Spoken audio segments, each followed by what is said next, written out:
All right. Good morning, good afternoon, good evening, wherever you may be in this place we call Earth. How you guys doing? I done said that we're gonna stream at 6. I done said that was gonna be the schedule.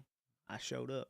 I'm here, and it feels good to be here, everyone. Hope you guys are having a good day, having a good afternoon, or a good night wherever you guys are. Um, should be a good stream. Should be a very good stream. It's gonna be something different just because we're not doing the main story yet. Reason being is because I want like the short film that comes out today, the short film that comes out tonight. It'll be nighttime in the UK and US. It'll be almost morning by the time that comes out. In Japan, it'll be damn near, I think, going into the late night in Sydney, I think. And then everything else, like here in the US, it'll be like at 8 o'clock, 7 o'clock, 5 o'clock. Um, that is going to be when this short film drops. All right. And that short film, I'm going to say right now, that short film sets the stage for the main story. And I ain't going to say nothing else. All right. You're going to have to watch it tonight. You're going to have to watch it tonight. But yeah, it's gonna be. For me personally, I love it. Like the way I have it like set up, the way I have it paced up and everything. Like this is gonna be one hell of a fucking video. It's short, but I can't wait for it to come out. I'm so excited for it to come out tonight. But anyways, we are gonna be doing one of like the event stories. We're gonna be reading one of those today. We're gonna see how many we can get through. I'm hoping to at least get through like two, maybe. Just depends on how quickly we can get them done. We're gonna be doing that while we wait for that short film to come out. And then Saturday we're gonna also be doing probably same thing. Just we're all maybe we may do some polls. We may do some polls on Saturday. I saw that much. We may do some polls on Saturday. And I'm gonna also be honest. I'm gonna be real. I don't know shit about the DMC collab that's coming out, so I don't even know if I'm like gonna cover it. I might just because it's like, hey, it's new content, but I don't know shit about it. Like I don't know anything about the other game that they're collabing with, so it's gonna be new. We're gonna see. But anyways, we are going to do Fortune of Spring. We're gonna do that first and kind of just work our way down because I think if I remember, I know this one for sure has a new hyperreal. We have not even touched that. This has Isla Kaleido, which I have not done yet. We've done Lee very recently. We have not done Isla Kaleido, so I am not about to be doing that right off the bat. We're just gonna go through the list, see how far we can get, and it's gonna be good. It's gonna be fun. It's gonna be fun. It's gonna be more laid back. Like I said, we're waiting for that short film to come out. Since that will set the stage for when I do the main story. All right. So without further ado, let me turn up the game volume. Oh, I need to actually get my music back because I need to do some stuff. Yeah, but I got that video done like stupid late last night, like 12 o'clock, I think, or right when I posted that when I made that post, that was basically when I got it done. So I done said I get it out this week. I done said I get it out this week, and I did. So we are going to be doing Fortune of Spring, all right? Because it has everyone current. I don't know where the hell Selena's at in the story, but we know Nanami's there. We know not Hyper, the other Lee's there, so it should be fun. All right, here we go. Invention of the Tiger. Now, allow me to introduce my greatest work. Ta-da! Behold Tiger. Oh, this is when the Cubs got introduced. That's right. Oh God, I don't. Oh, there we go. Meow. It's okay. Don't be scared. No, I'm not saying I'm scared. Lucy and Lee didn't mean to harm you. They were just too anxious. About what? They won't do it anymore. You can come out now. Oh, man. Why are we folded like this? What the hell? Shall we feed it? Why feed it a machine? Sorry, I was too reckless.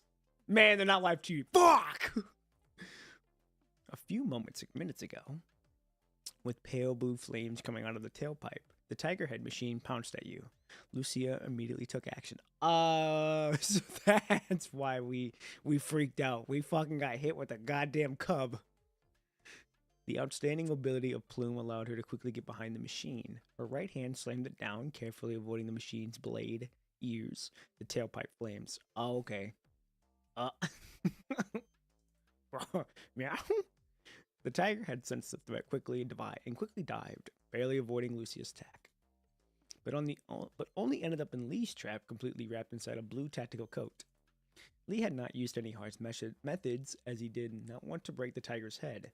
It just dashed around inside the coat cluelessly and trying to find a way out. Having no luck, it ended up using the blades to cut an opening again.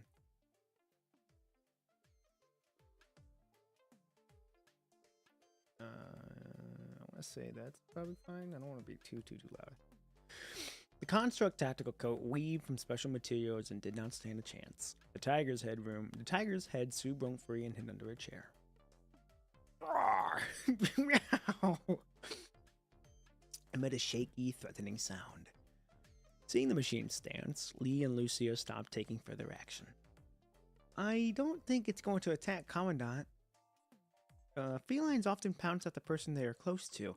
Now, the fact that it's got ears, or blades, its ears, and a tail of flame, that's to be desired. That's probably why it did it so. That's why it did too, so it commanded. Commandant. I don't know what the hell that fucking wording was.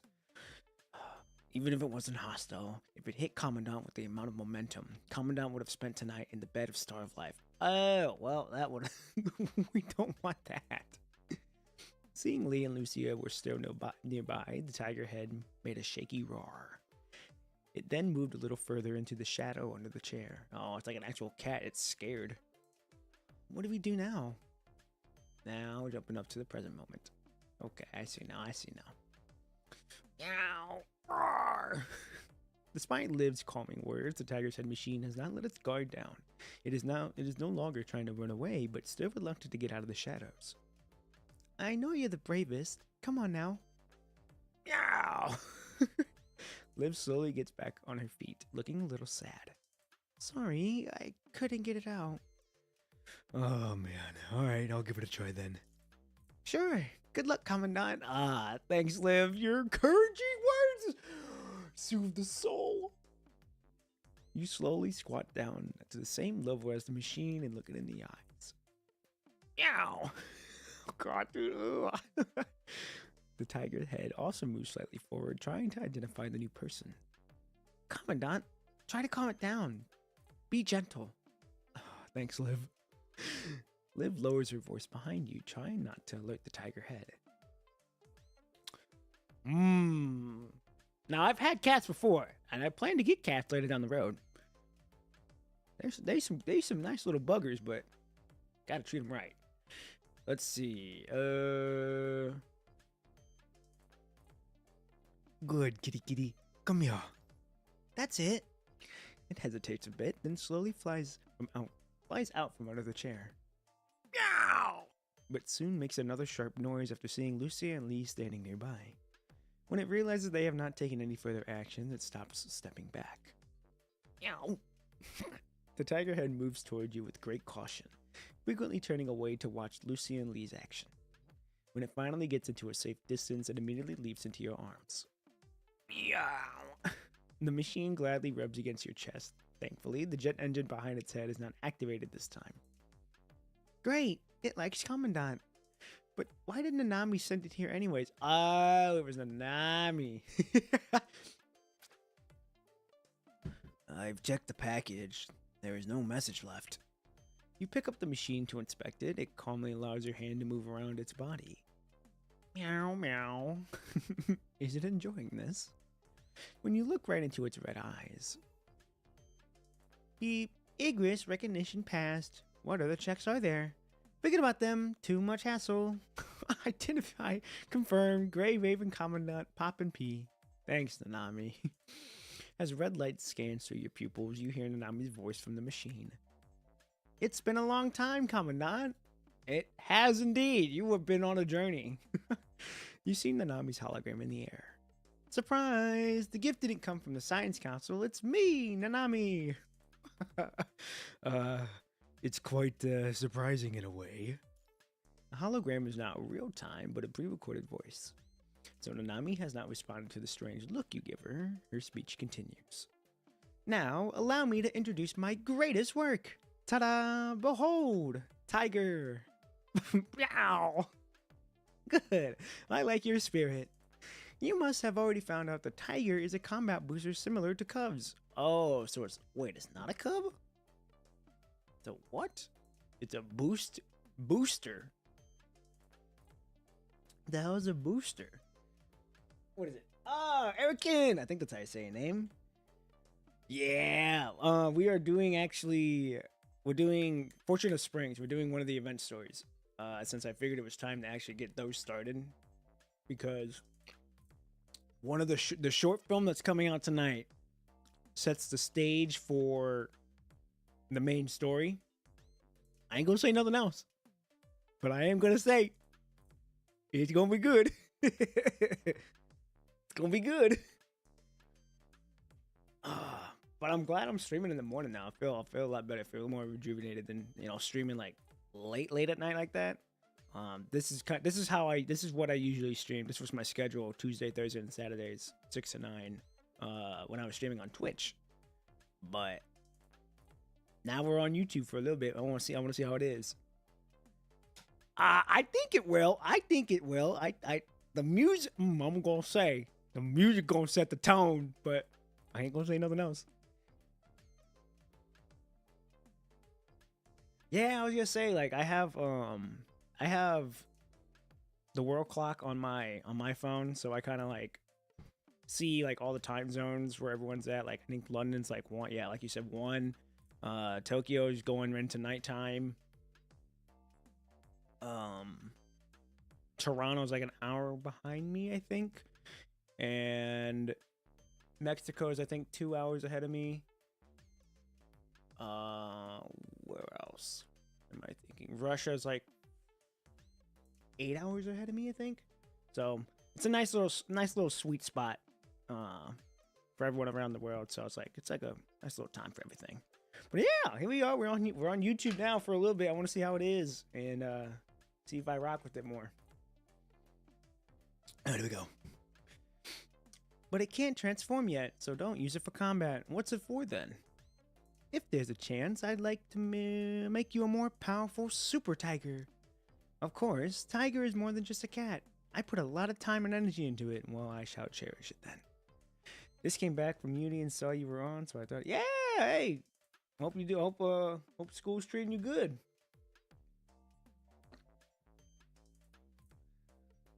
Oh yeah, go spend that time with the family. You good? I'm gonna be on till about 9, so you're gonna see me till then. So have fun with your family, boy. Cherish that. I have prepared more gifts inside its head. There are many things I'd like to share with you all, but for my own enjoyment, to make Commandant cherish the upcoming festival more, I have set up some trials related to it. Of course, there would be hints. Go check them out with the others, Commandant. As the video comes to an end, Nanami also disappears. It started in a rush and ended in one, just like how she always is. So, Nanami prepared another gift for us. We need to get her something in return. I wish I can give her the gift in person. Nanami is hard to track. Nanami said that there was another gift in Tiger's head. Do you have to dismantle it? Meow. Flee! Quick, get a screwdriver. No. Well, considering how much Nanami loves her work, I don't think so. Makes sense. You suddenly receive a verification request in the terminal. The other 3 constructs also pause for a moment. I just received a request connected to my mind. Huh? I got one too. Same here. Oh, that was not Lee. Here's a key that I need for verification. Looks like this is the proper way to unwrap it. It feels like we're all unwrapping the gift together. So, are we connecting? After confirming there is still some time before 2300, what is that, 11 o'clock? Yeah. Gray Ravens, move out. This is already set up to be a good story.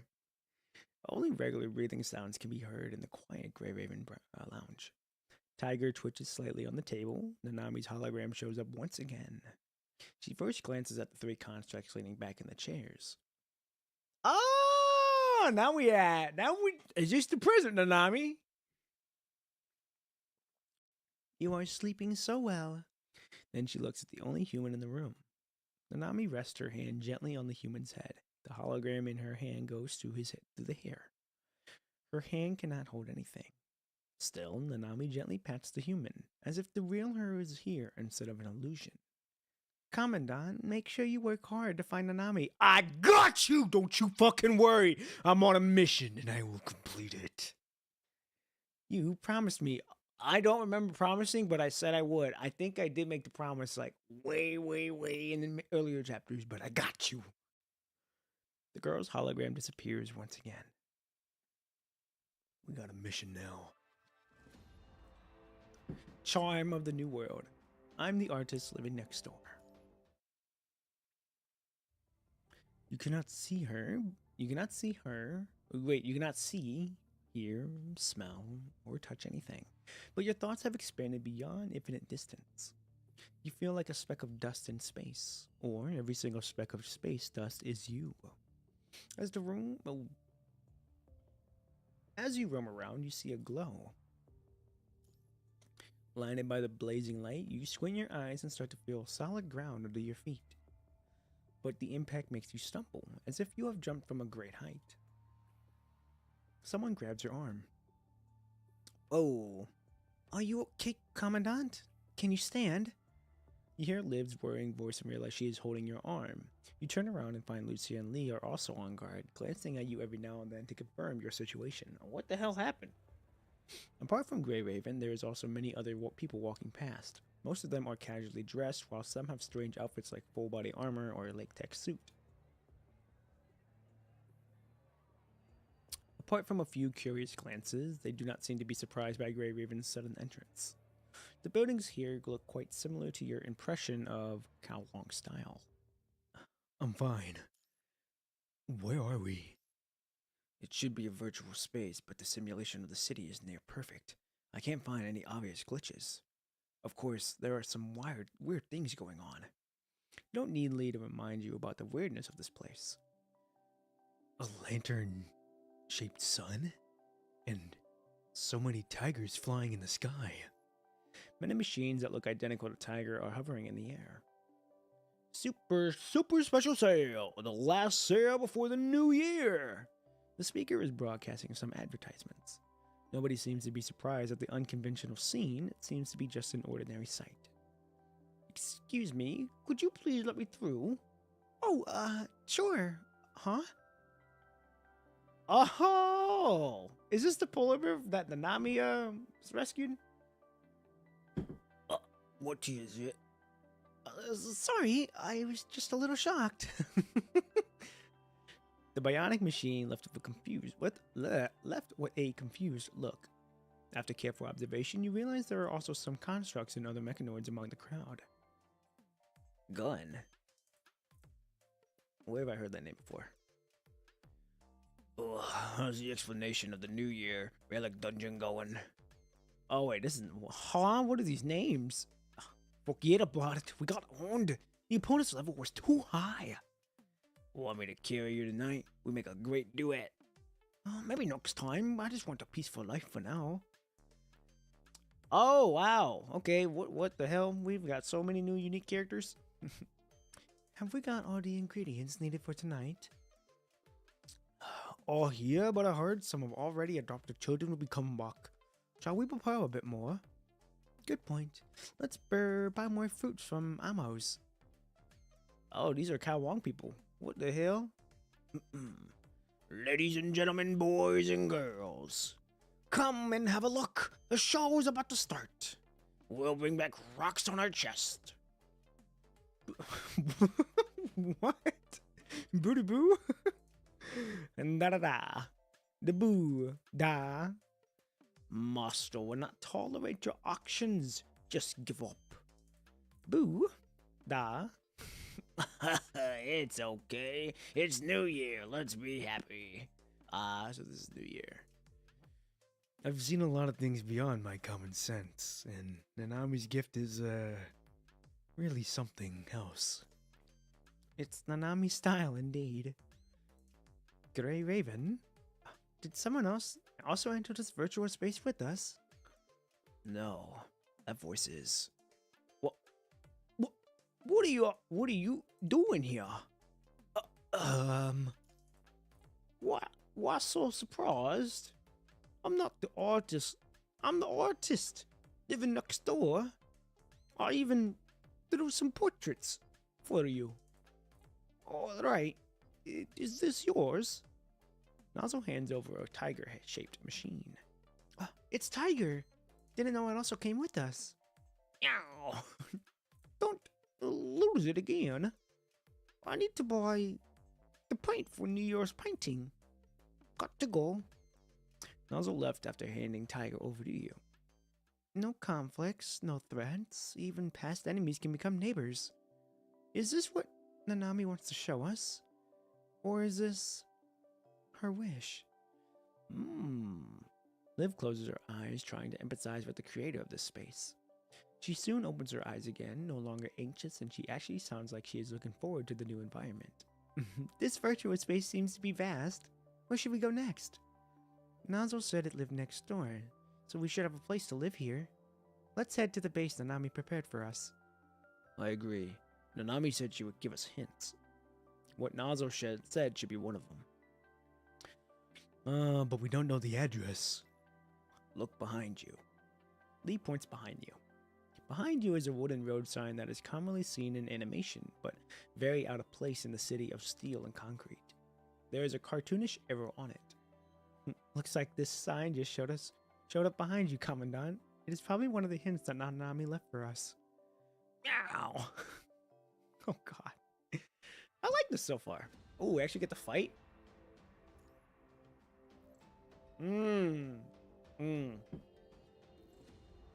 I gotta switch your coding back. Ready? There we go. I don't know who I want to use. We'll use you. Ah, fuck. I had to also switch your coding. Swap. Swap. And then, so keep that one. Start. All right. More wooden signs showed up every few meters. The messages on them also keep changing. Turn left here. Don't get it wrong.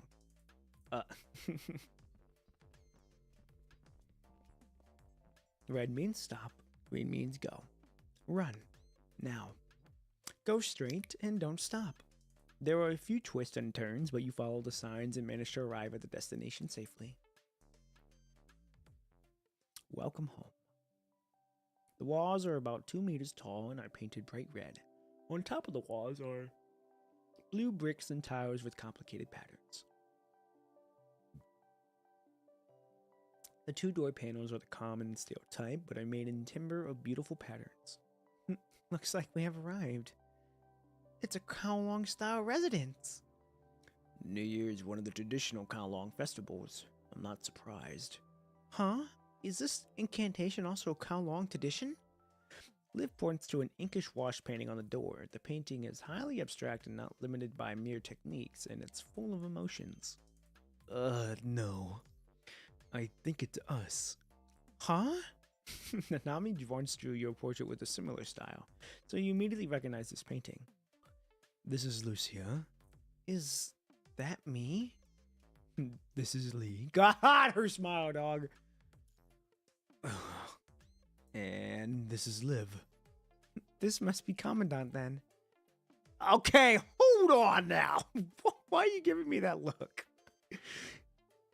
Trust me, it's already much better than before. Ow. Tiger rubs against your palm. It then rises into the air and ports towards large eyes toward the painting. A red light quickly scans through it. Beep. After the sound, the doors gradually open, making a squeaky noise.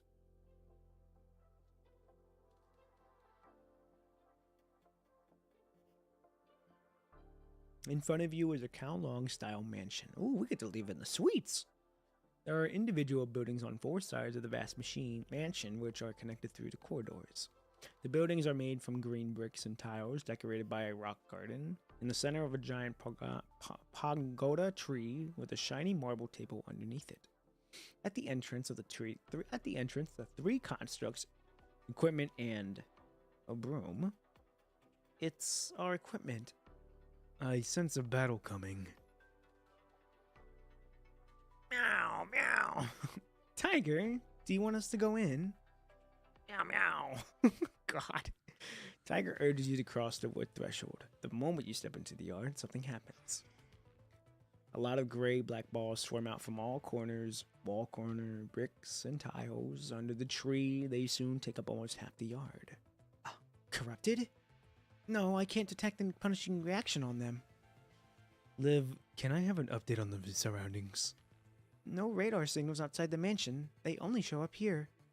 Their number keeps rising, but they don't seem aggressive. Is this also Nanami's gift? No. Look around us. The walls are deteriorating.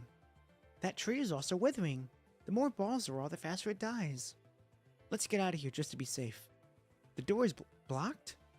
The door has been engulfed in a mist. When touched, it feels like steel instead. You cannot seem to go through. More gray-black balls continue to appear, leaving less space for Grey Raven. Meow! Tiger starts to attack the balls, probably because it is annoyed by the decreasing space. With no limbs available, it rams them with the strongest face armor. The balls are knocked away and disappear. As Tiger gets more involved, the number of gray-black balls continue to decrease. The deterioration of the surrounding has also slowed, and even starts to reverse. It feels like Tiger is removing dust from the environment. Seeing what has happened, you have figured out how Nanami has set her trials. Oh, I see now. We probably have to dust and clean this place. Dust and clean? It's a spring tradition. Put it simple. Wait, is this us? It's a spring tradition. Put it simple. We need to clean the house before New Year arrives. After last year's incident, you look up some information, but didn't expect it to come into use here. Dust and clean. So are these balls the dust? The mission is clear then. Let's clean this place together. Lucy and other members soon join the battle. With no gun around, you look at the lonely but unmissable broom. Oh God. Pick up the broom and embrace the battlefield. Why am I suddenly wearing an apron? What? Oh man! Fuck yeah! Get woo! Alright, what's the battle like? Why are you dressed like that, Commandant? I don't know. Don't tell me. I just picked up the broom. God damn it! I see. Well, it actually suits you pretty well. Okay, let's not jump to conclusions here now. Let's do this. Wah, wah, wah, wah. This is a very, very fun story so far. Is that the best you can do? Oh yeah. Break through space. What do we got? Should probably turn down volume. We'll go right there. Didn't want that to be too loud. Okay, I get that I'm wearing an apron, alright? You all do not need to make fun of me. Okay? I'm just here to clean the mess up.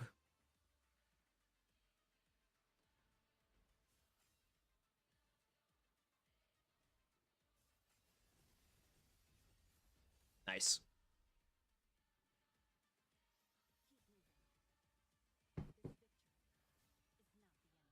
God, she looks so clean. The cleaning is actually very easy. After the last ball disappears, the walls no longer deteriorate, and the pagoda tree has stopped withering. In fact, it's so shiny now. The walls shine like mirrors, giving a reflection of sunlight that is harsh on the eyes. Even the texture has changed. Ugh, too much rendering. Commandant, no dangers ahead. The building on both left and right are locked. Only the one in front can be opened. I have checked inside and found no threat, but there wasn't any hint either. Maybe it needs us all to be present? I have also considered that possibility. Based on the previous experience, that room should be our next stop. Alright then, let's go. Oh. The building has 4 rooms, all fully furnished. A line of arcade machines sit in the living room. Tiger is sitting on them, taking a nap. He is truly like a cat. There are a few apples in the basket of the coffee table. The apples seem to be freshly washed as there are still water drops on them. I need to actually do this. Starting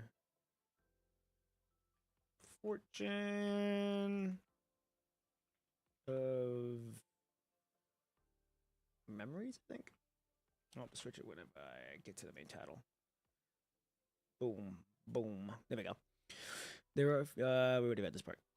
Based on the past experience, if this is the right place, some hints would suddenly show up. For example, a notice board that protrudes from the ground, a voice that appears in our mind, or even an NPC with a yellow exclamation mark on top.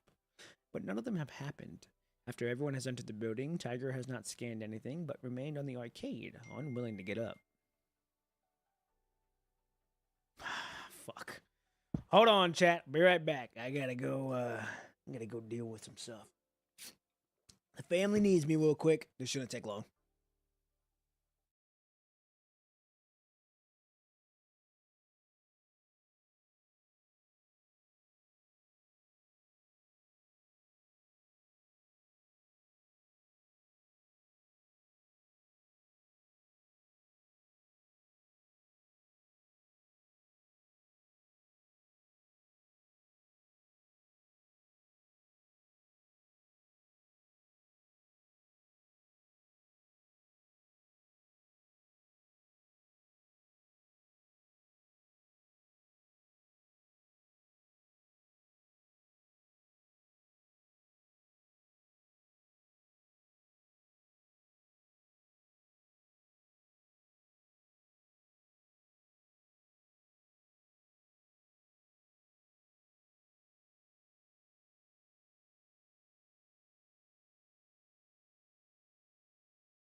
All right, I'm back. Okay, let's do this. What is this? Abby, yay! What's going on? Sorry about that. I had to go deal with a bird's nest. Uh, as much I'm not one for one destroying bird's nest, just because all life is precious.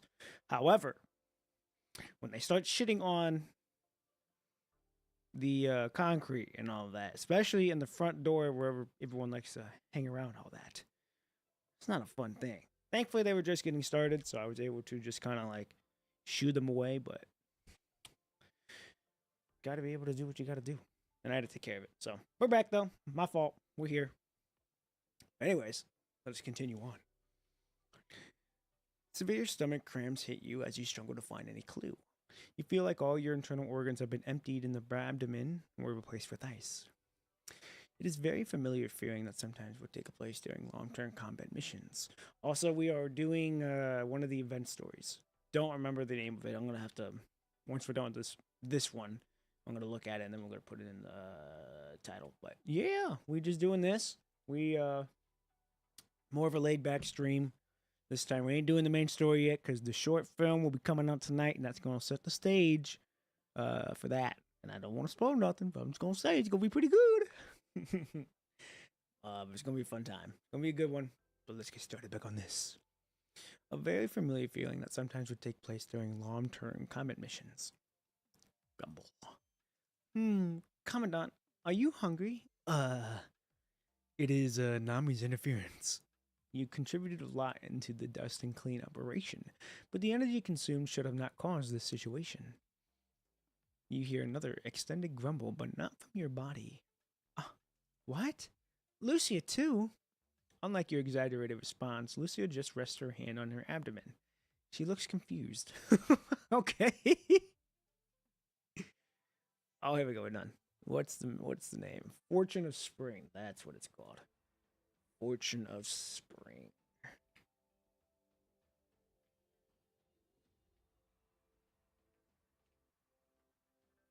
Boom. Boom. PGR action. Ta-da! There we go. Now we're chilling. Here we go. X5. Spring Festival couplets. They are here. Or there they are. I promised you'll love these couplets. Hunger. It does feel like that. Constructs don't need to eat, and I have long forgotten how hunger feels. Still, I don't understand why Nanami is doing this. Without answering Lucia's question, you take out an apple from the basket and hand it to her. Here, try it. Okay, I will. Lucia carefully lifts the apple with both hands, moving it close to her mouth. She opens her mouth but cannot find a good angle to bite. I can only imagine. Her actions seem awkward, as if she's forgotten how to eat food. Eventually, she puts the apple between her jaws and bites into it. Crunch. The rich aroma of isomel adicrete spreads into the air along with the crisp sound. Lucia chews the apple in her mouth and swallows it down. For a second, she is stunned. She then takes a second bite, chews, and swallows, followed by the third bite, chewing and swallowing. In the end, Lucia no longer chews the apple. She simply repeats the biting and swallowing actions.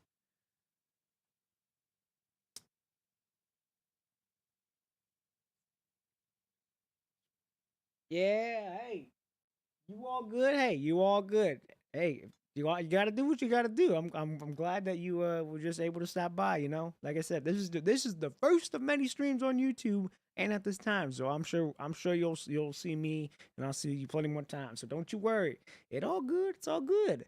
So hey, you can go enjoy your rest of your day. You be safe out there, and you have a blessed day as well. All right. Ooh. Yes, sir. You be safe out there. All right, chat. Let's get to it. No one has made a sound. Everyone just quietly watches her eat the apple and listens to the crunch sounds. God, what am I listening to an ASMR here in this one room? Only a few brown apple stalks are left on the table. Ugh. Shall I get you more food? No, thanks. I haven't felt this full ever since the outbreak of punishing. It's a nostalgic feeling. God, dude, she soothes the soul. Lucia closes her eyes as if she is enjoying this once lost sense, but soon opens her eyes again and looks determined as usual. In this virtual space, the Nami gives the human sense back to constructs not to weaken them, but to make them enjoy the same happiness as humans. Appetite is one of the most basic needs. Constructs were deprived of this happiness to succumb to the cruel reality, which is very fucked up. But, gotta do what you gotta do. But in the Nami's imagination, such compromise should not be tolerated. That is why she returns the feelings to constructs so they can enjoy the same happiness as humans in the following traditional activities. It is called satisfaction. If that was also a hint, the Nami's next trial should have something to do with food, right? Correct. When it comes to New Year, nothing matters more than a New Year's Eve dinner. But tasting the food itself is not enough. There aren't many ingredients in the kitchen. We don't have the currency here to buy food either. A beep sound interrupts Lucia. Tiger has already started the arcade and completed the game before anyone can realize. Okay, he's just out here playing Tetris. The screen shows you win, followed by lots of cheerful sounds. A lot of coins fall out of the machine. What are these? Lucia picks up a few coins. The pattern on one on the front of the coin is difficult to be recognized, but it barely resembles the head of a tiger. It says Universal Token on the back. She was well prepared. Good job, Tiger. Yow! Hearing your words, Tiger even gets more pumped. It bashes the screen, trying to make the machine spit out more coins. Oh boy, this boy is headbutting it. You quickly grab Tiger before it causes more damage. It finally calms down after patting. Lee and I will take care of the shopping. Commandant, Liv, please stay put. I'll leave it to you then. Be careful. All right. I'll see you later. God, dude! She's so precious. She's just as precious as well. Commandant, could you pass me the detergent? Here you go. Thanks. Meow. That's not food, Tiger. Oh, man. After Lucy and Lee left, Liv proposed to wash the dinnerware and flatware before they came back. There are dishwashers everywhere in Babylonia, but this kitchen is rather primitive. Only the basic cleaning tools are provided. You and Liv have to use the kitchen sink to manually wash the plates. Hey, they gotta do it the old-fashioned way. The Golden Age style. Liv is doing her part with ease, while your biggest contribution is probably to prevent Tiger from making a mess. Well, I am on cat duty. Someone is knocking at the door. Are they back already? Commandant, could you open the door, please? Of course. Leave it to me. You wipe your hands dry and go to the door. As you open it... Chang Yun! Oh, Happy New Year's Eve! It's Sophia! What the hell? Wish you a great fortune. Oh, and Puao! Rad. Thinking bad about your experience with door-knocking salesmen, you immediately take the most appropriate action. Shut the fucking door! You hear someone rapidly knocking on the door again. Don't shut us out! You will probably block all your fortune away! Fortune has messed it up. Is it because of me? You were stuttering too much when you said your greeting. That's why they shut the door. Red packet, please. Is it a greeting? You should have taken out that in the beginning. Oh, it's Golden Boy, Fortune Boy. You didn't remember our duty, Fortune Kid. We must not fail our duty. Our duty is to sell the goods. You open the door again after learning why they're here. We should just... Oh, hi! Would you like some couplets? We were thinking of offering you a discount. What couplets? Here they are. I promise you'll love the couplets. He opens a pair of couplets. Top, the New Year's of water brings fortune and wonder. Bottom, the year of the tiger roars brilliance and vigor. Horizontal, a world of happiness. What do you think? Good omen, isn't it? Now you can get them for this figure only. The golden boy shows 3 figures. stove god worshipping. All right. The three familiar constructs soon after after you paid them with coins found in the arcade. But no matter how hard you try, you cannot seem to paste the couplets on the door frame. It is already your fifth attempt. Damn, we are five attempts in and we're fucking up that bad. That is crazy work. As you reach for the sticky tape, someone hands over an advance. I'm back, Commandant. Thank you! Lucia stands behind you with shopping bags in her hand. Welcome home. Glad to be back. God damn right! Oh man, I'm glad you're back. I need your help. This tape is fucking me up. It's my fifth attempt. The fifth attempt also failed, and now we're on my sixth. The tape completely disappeared, even from the adhering. The last challenge only started when you entered the yard. These couplets probably need to be used at the right location to unlock the corresponding trial. Wait, where's Lee? Lee said there are some spices missing and went to the next street alone. He should be back soon.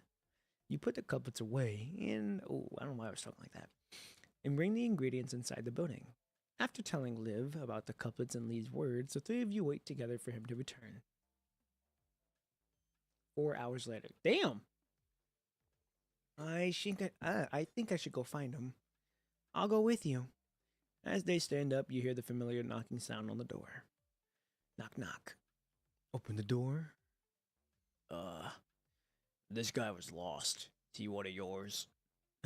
I just happened to be here by coincidence. And just happened to walk to the city border. There's no road over there. Watanabe? You've got the wrong person. I am patrol. Okay? But I don't blame you. I saw them show up in front of people. Anyway, I've gotta go. Don't let him go out alone next time. Patrol waved and left. Welcome back, Lee.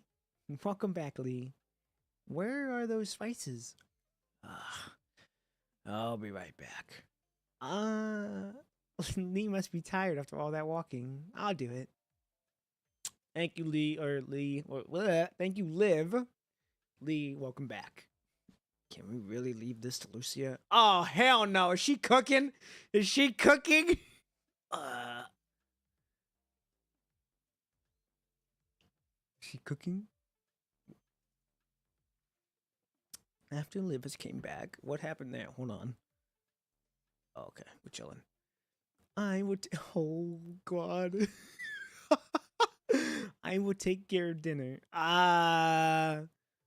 Okay, with Liv's help, it is saved.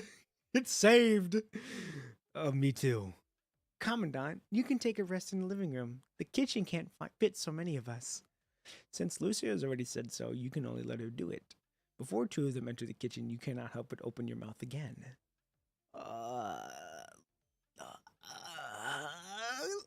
Lucia. Don't worry, Commandant. That's left to be desired, but okay.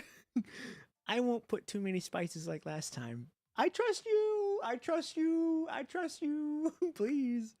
Don't kill me this time. I should have some faith in them. I should. We gonna see. Oh no. Right after your words, a loud explosion comes from the kitchen. I fucking knew it. The fire extinguisher is over there. This is awesome, dude. This is awesome. What are these pink dots that are coming up right now? You turn the stove and this happened. Oh, Karenina, why is she here?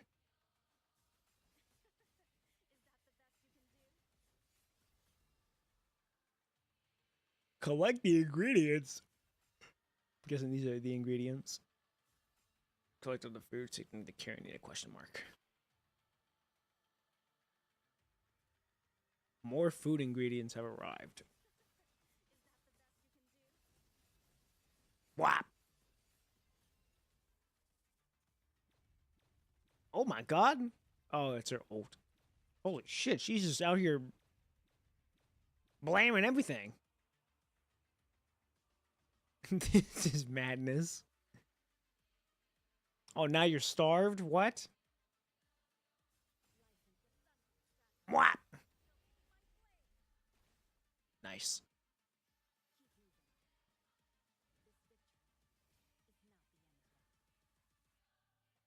God, that ending is so clean. The revived ingredients are soon dismantled, but the kitchen, which has been reduced to scorched earth, literally has not recovered. Oh my. You should have some use after all. Now I have received enough offerings. Uh, whose voice is that? It's me, this mighty the mighty stove god. Did you turn our kitchen into this? Lucy keeps her head down while still grasping the kitchen knife. You can see the steel handle is already deformed. Oh man. I did, but it was because you were too slow to make your offerings.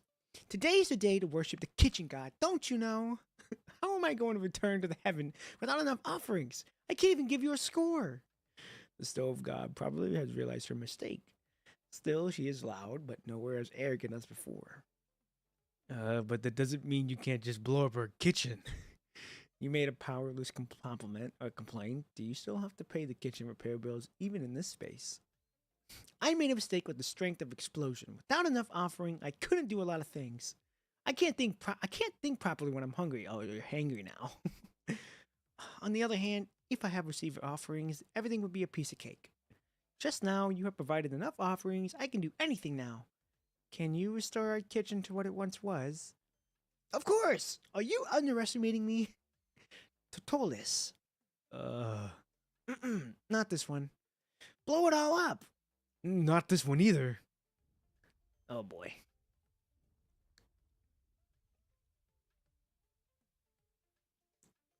Your vision is blocked by the blazing light and dust from the explosion. After you can finally see again, you realize the kitchen has been restored. On top of that,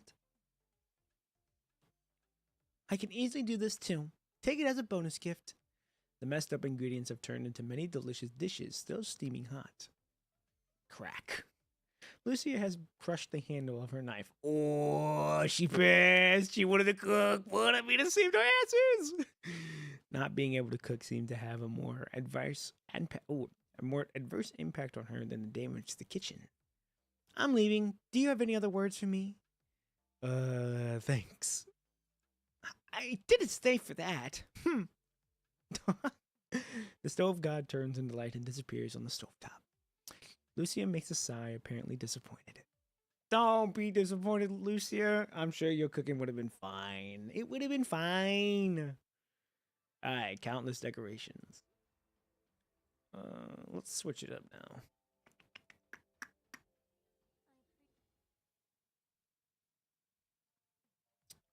The dishes prepared by Stove God not only look delicate, but also taste great. She must have a professional training.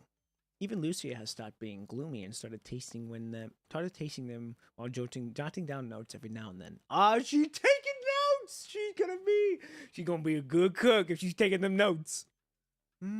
This kitchen super probably has these ingredients. I should try making it for Commandant next time.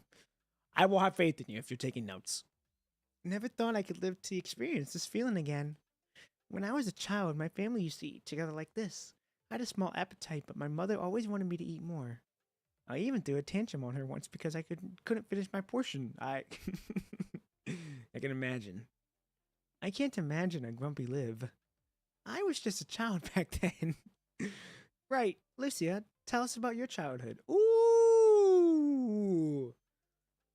Me, my dad worked long hours, so our family didn't get to eat together often.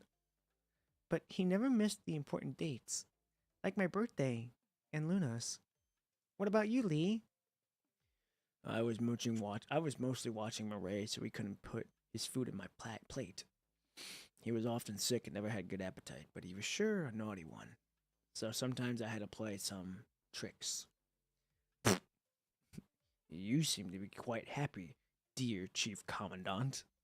Lee emphasizes Chief.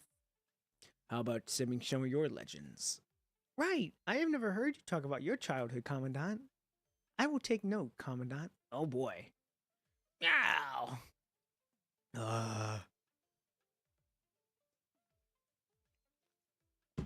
After a great dinner and some harsh interrogation, you grab the couplets and want to try pacing them again. Are these the couplets? Lee hands you a cup of hot water and examines the couplets. The size of them looks familiar. Found anything? I was scouting the border of the city earlier. You mean when you got lost? I was scouting. Lee turns his face away after seeing your suspicious looks. Anyway, I found the entrance to an old house at the city border, but that patrol guy couldn't see it. There was a sticker residue on the door frame. The size looked exactly like the couplets you have. So there's a high chance that these couplets can be used there. I'm not sure either, but it's worth a try. Now there's only one question left. Do you still remember where it was? I won't step into the same river twice. Okay. The crescent moon hangs in the quiet night sky. Only the rustling of puwana leaves can be heard. After taking a lot of detours, Lee and you have finally arrived at the entrance of that old house. Just like you said, there's still sticker residue on both sides of the doorframe. There's also some familiar faces. The portraits of Kamui and Kamui are pasted on both door panels. Kamui is having his usual silly smile, while Kamui looks gloomier than ever, almost on the edge of an explosion. They were not here the last time. Better not dig too deep. Just like the previous trial, something unexpected has happened. Two of them would probably just be great use of the upcoming trial. You try to match the couplets to the residue. They fit perfectly and the couplets no longer fall off this time. Looks like they are in the right place. You try to push the door, but nothing happens. Meow, meow. Instead, Tiger is growling at something from the far end of the street. A bunch of oddly shaped machines fly out of the shadow. They have monster on top of their heads, as well as crimson HP bars. Oh, I knew they would be monsters. Oh, cut the nonsense. Just get rid of them as soon as possible. Who are you?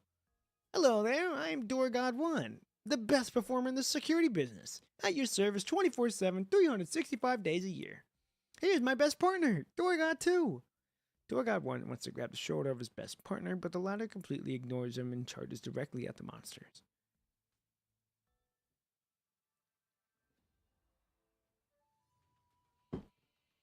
Oh yeah, let's do this.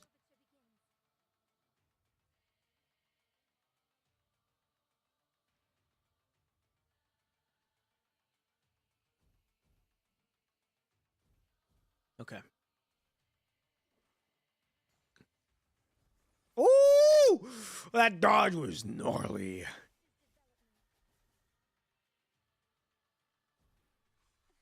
Oh, oh!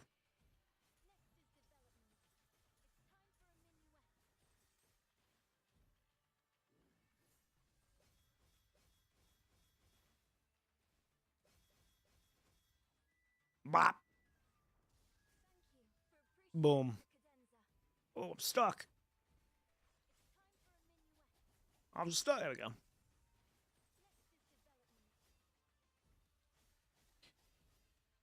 What am I doing? Joy and happy. Oh, we just gotta continue to fight.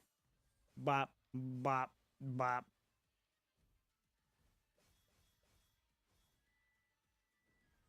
There we go. At 50%. Door God and 4. Oh, it's the whole. What the hell?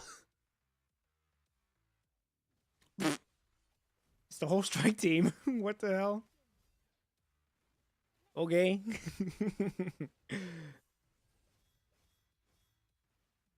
Where's the other ones at? There they are. Whap.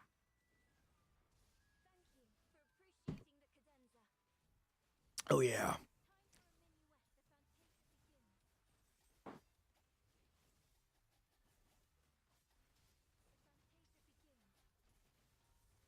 We're at 92. We're right there.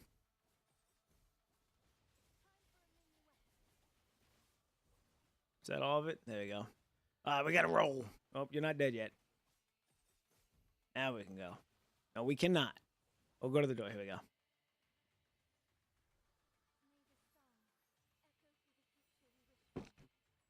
Nice, mate. These things are weak, but they just keep coming. If you have time to bark, to just fight harder. Monsters have gone through. What? I'm not slacking. Hey, door got 3. Don't fall asleep. I said I didn't want to work overtime. What tight call of this place? You go inside first. Thanks. What about you? You are welcome. It is our duty to keep these monsters outside the door. Don't worry, they can't hurt us. Yep, just relax. Wow, watch it. Door act 2, you almost hit me. You were just one chit-chatting. I want to go home. You know you can always trust them. Without hesitation, you push the door open and get sucked in. Now off we go into the next chapter. Standing up. The entire world is spinning around you. You feel like clothes in the washing machine being tumbled dry. You never thought it would relate to your combat suit one day. You lose track of time. Finally, you feel solid ground under your feet. What do we have this time? After some time, your sense of direction and vision have returned to normal. You see Lucy and others covering their foreheads with their hands. They seem to have also just recovered. Tiger is running circles around you. It seems to be glad that you have awakened up. Are you awake? Not surprisingly, you see a familiar figure sitting quietly next to a bonfire, adding red objects to the fire every now and then. As the flame dance and crackle, colorful bubbles fly out from them, dispelling darkness around them. Whatever. Who are you? I am the Night Keeper. I have been waiting here for a long time. Miss Error! Lucia is about to say something, but she is interrupted by the roaring of a beast from afar. As you've heard, that beast Neon, Neon, has been eyeing this place for too long. We must prepare ourselves before it arrives. Is there anything we can do? Neon has night vision, but we don't. That's why we need to light up this area first. I have some lighting equipment here. That's not enough. The Night Keeper shakes her head and points to the bonfire in front of her. We need this. It needs to burn harder. What do you plan to do? There's no fuel we can use here. That's okay. We need this. She waves a red object in her hand. They are small packets colored in red with golden text and festive illustrations printed on them. Red packet. I knew it. Right. The red packet, also called the money to ward off evil. As the name suggests, it has the power to suppress evil power. The more we can collect it, the better chance we have against Neon. Toss it into the bonfire and its power can be maximized during the last night of the year. As to how we get it, follow me.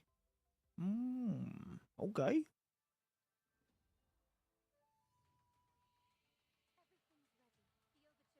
Oh yeah.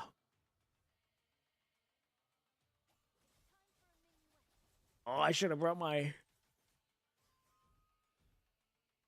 Is that a fucking force field?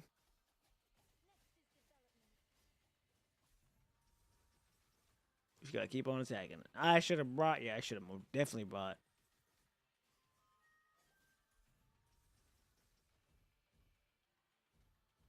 Quit running away!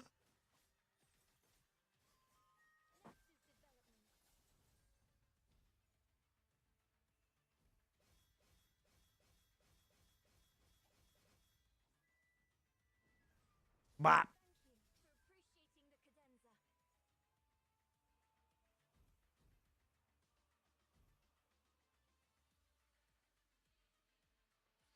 That everything? Well, that was quick.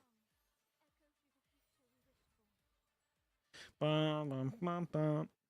There we go. These are suffice. Liv. It's okay. It was necessary. The tearful red cube disappears in the distance. Is it going to be okay? Liv watches it go away, looking worried. Neon won't attack it, so don't worry. Besides, we were also holding back. It didn't suffer real damage. There's not much time left. Let's go back first. More red packets are tossed into the bonfire and turn to the colorful bubbles that float in the air, lighting up in surrounding darkness temporarily. This should buy us enough vision. It's so beautiful. They are only temporary. These bubbles can only give us light for the night. Even the bonfire may go out sometimes. We must eliminate Neon once and for all and take our day back. Ah! Here it comes. Oh, we fighting again? Twice? Oh, okay, we're not. Bringing out the old year. I'm gonna need my attacker.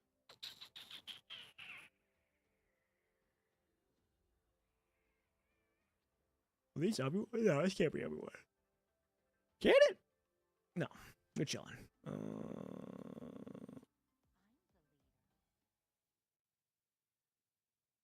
A guy, a gigantic red machine charges at you. You shall not pass. Lucia deflects the enemy with her blade, buying time for Lee, Liv, and the Nightkeeper behind her to launch their attacks. But their bullets, energy beams, and arrows can only leave light wounds on Neon's armor, which barely hurts the gigantic beast. Not to mention that the team has to avoid the bubbles as they provide light. The situation is dire. Just then, Neon's huge body pops a bubble. Crackle. A small light ball explodes with a crisp sound. Neon makes a short scream and leaps away, but it soon bumps into more bubbles. Crackle, crackle, crackle. More crisp explosions take place. The light ball is coming from continuous fireworks. Neon screams and stares away, but is scared of popping more bubbles. It cowers, and steps back toward the area with fewer bubbles. Lucia! Lee! Liv! Cover me! 7 o'clock. Nice. Lucia uses her thruster to quickly move into Neon's way before it flees, while Liv and Lee range firepower gradually forces it to the other side, where there are lots of bubbles around.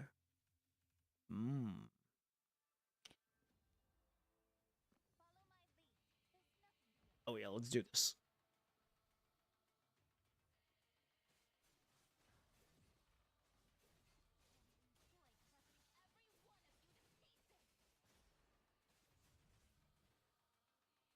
More enemies enter the fray. Oh, right here. Nice.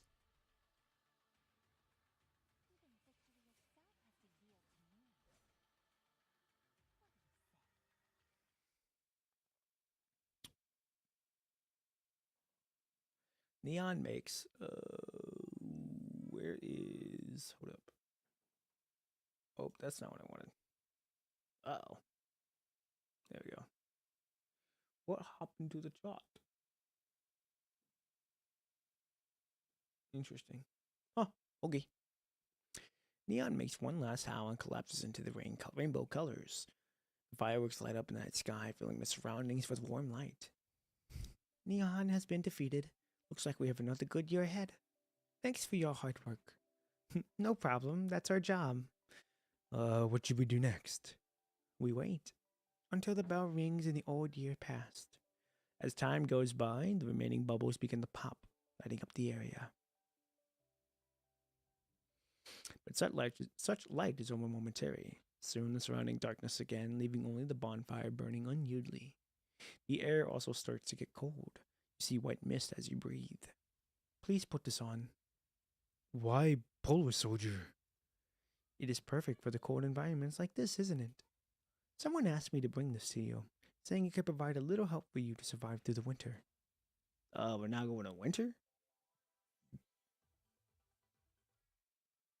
Ringing in the new year. Okay. I'll get to use her now. With Liv's help, you finally put on the slightly bulky equipment. How do you feel, Commandant? I feel a little stuffy, but it's quite warm inside. Too bad my thruster can only blow cold air. You probably have spent too much time putting on the suit. When you look down, the bonfire already has cinders left and could go out any time. It's about time. Good luck. You want to ask what this means, but the bell has rung from afar. The bonfire finally goes out, and it is completely dark.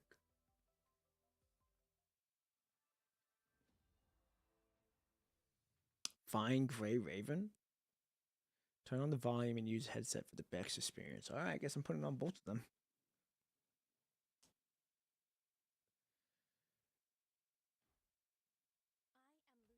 Oh! Yeah! Oh God, I got you! Hold on.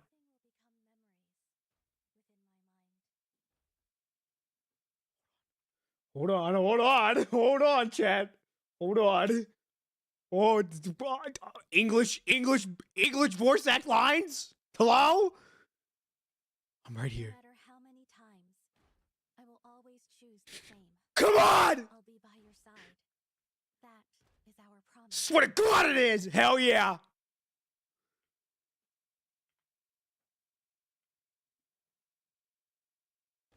Oh, she You're the commandant, huh? Just don't do anything stupid. Gotta find everyone else. How the hell did we get over there? Oh, right here.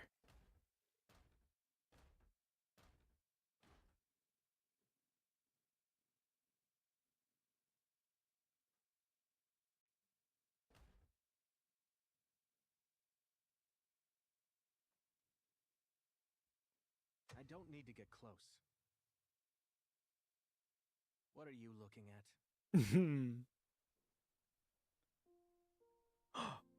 Dude! Absolute cinema! You free? How about we play a few rounds at the range? Oh, yeah! I'm getting used to you, I guess. Hard exterior, but once you break the walls down, he's a gentle heart.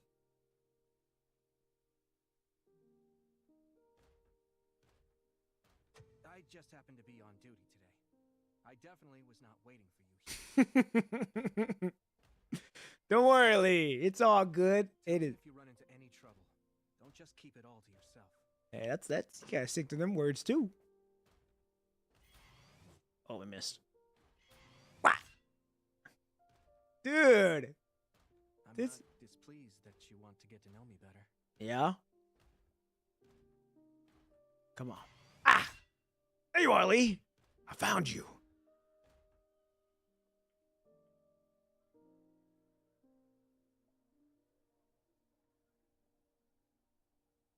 All right, we gotta go find.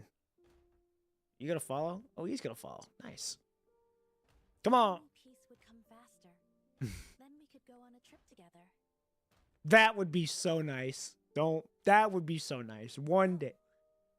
I think I'm growing to like this. Oh? You right behind me? Here you are. Come on, Lee. Will you hold my hand? Ah, yes, I will. It's my most desired, most meaningful present. Hell yeah.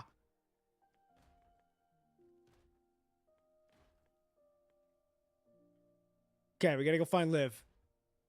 Oh, almost can't see the road under the cleat. Calm down and try to feel. Okay, feel. Okay, I gotta feel. Commandant, my name is Liv. I'll try to be of help. Oh, dude. Follow your heart and find Liv. Ah! I gotta follow the heart.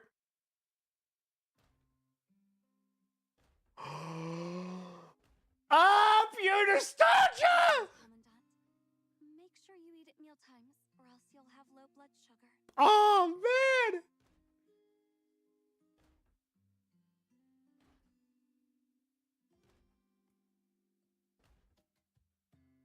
Oh, yeah.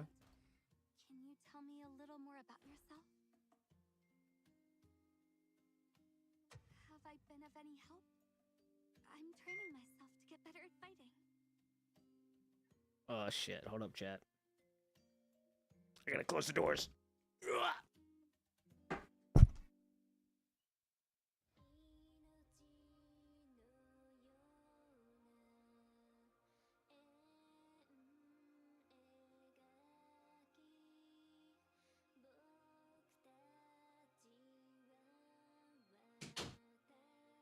Alright, I'll be back.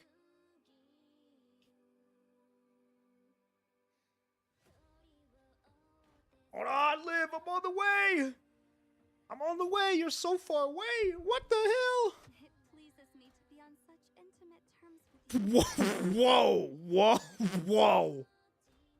Meeting you is the best thing that has ever happened to me. Oh, my soul. I'm on the way, Liv. I can feel you. I can almost reach you. You're afraid of the dark? In that case, Dude! If it's possible, I'd love to watch the sunset and sunrise with you one day. Yes! Yes! Let's go!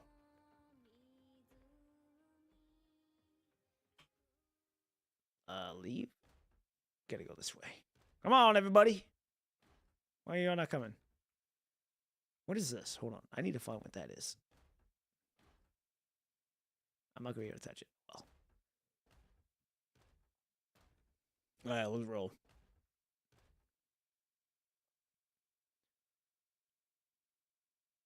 You manage to follow the voices and find everyone, but it is still dark. It is near impossible to find the way out of Polo Soldier's weak light. Besides, have you seen Tiger around? No. Huh? Wasn't it following you? Shall we look for it? You try to listen carefully but cannot hear the familiar meow in the utter silence. All your calling has gone nowhere. The light on Polar Soldier begins to flicker as the energy runs low. The air nearby gets even colder, chilling you to the bone due to the thick armor. You try to control the trembling voice and continue to call Tiger, but it is not responding. Look at the sky, Commandant! When you look up, you realize the crescent moon has changed its shape. It has turned into a small tiger head, flying away. The flames from the tailpipe form a line of text. Congratulations, you have cleared all the stages. Tiger? Tiger has already become light. It turns around as if it's hearing your calling. It turns its ears a bit as if it's saying goodbye. You lose gravity once again. Aw, we lose Tiger. No. Okay. Here we go. I think this is the final one. It is. It didn't last long as the first time. Soon you regain your vision. Commandant, you're awake. Lucy and others seem to have waken up earlier. They're standing around Tiger while Lee is holding a device, running some checks. What is it? Tiger stopped moving after we woke up. Lee's checking it. It's just out of power. I don't see any problems so far. But I need to run more checks to know the details. Commandant! Commandant! Kamui's loud voice can be heard clearly through the lounge door. I guess open the door. Commandant! Are you still here? Everybody's waiting. I sneaked over because I couldn't sit still. Is the party time already? It's way past that. When you check the time, you realize it is already the next day. Sorry. It's alright. We can still fix it. With a bright smile, Kamui gives a thumbs up. This is the Eastern calendar's New Year, so we should adopt the Eastern time zone. If we go by that, there's still some time before the next day arrives. That's what Captain said. Together we can definitely make it. Kamu gets ready to take off. Let's go, Commandant. One moment, please. You turn back and put the no longer functioning Tiger in your arms before catching up with the rest. Gotta have Nanami there. You follow Kamui to the venue. The restaurant's cool color tone has completely changed. The floor is covered in red carpet. Red lanterns hang from the ceiling and are joined together by red silk. Red fortune knots on the center. Many familiar faces have already gathered here. What you doing, 21? Why are you bumping the lantern? I just learned a phrase, moth to a flame. I am intimidating a moth. But it runs on electricity. So you've also lived on a snowfield? Right. A few views there may not be magnificent as the polar regions, but still very beautiful. Hey, why are you not here? I'm going back. You were the first to arrive. I'm so sleepy. Sometimes we must have caught up with them, but I'm sure they'll come eventually. Why do I also have to be here? Because we don't want you to exhaust yourself to death in the lab. Look who's here. You sure have some guts to keep everyone waiting for so long. Is that the new cub in your hand? It is a cub. Let me have a look. Please don't start working again, Mr. Asimov. Welcome, Commandant. Sorry we are late. Aw, dude. Oh? Meanwhile, on Earth... Nanami, what are you doing?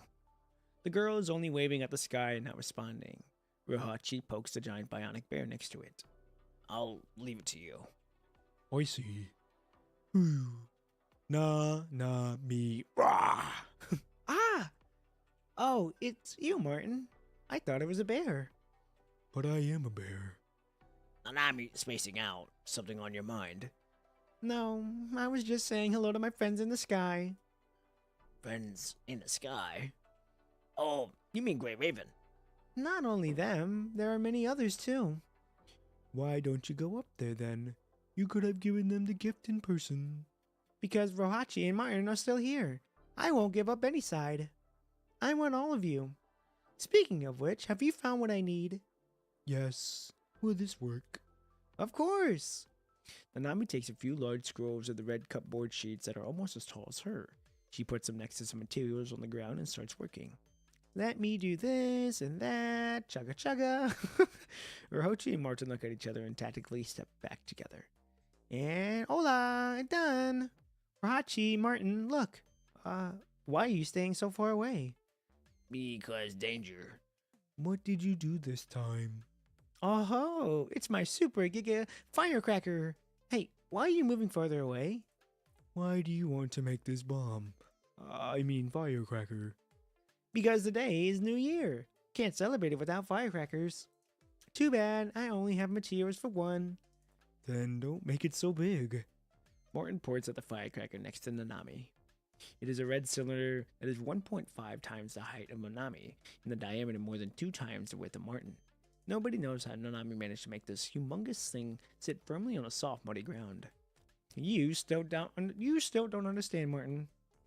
Nanami shakes her head, acting mature. This ain't art if it's not big. Relax. I have done a lot of calculations. There won't be any danger. All right, Martin, help me light it up. The fuse is too high. I can't reach it. You're so... Martin is complaining, but still walks out from the rock and takes the lighter from Nanami. Like this? Yeah. Now run! Before Martin can react, Nanami has already grabbed its claw and run towards the place it was hiding earlier. You said it would be safe. Oh boy. After coming behind the rock, Nanami covers her ears and stares at the red firecracker without blinking.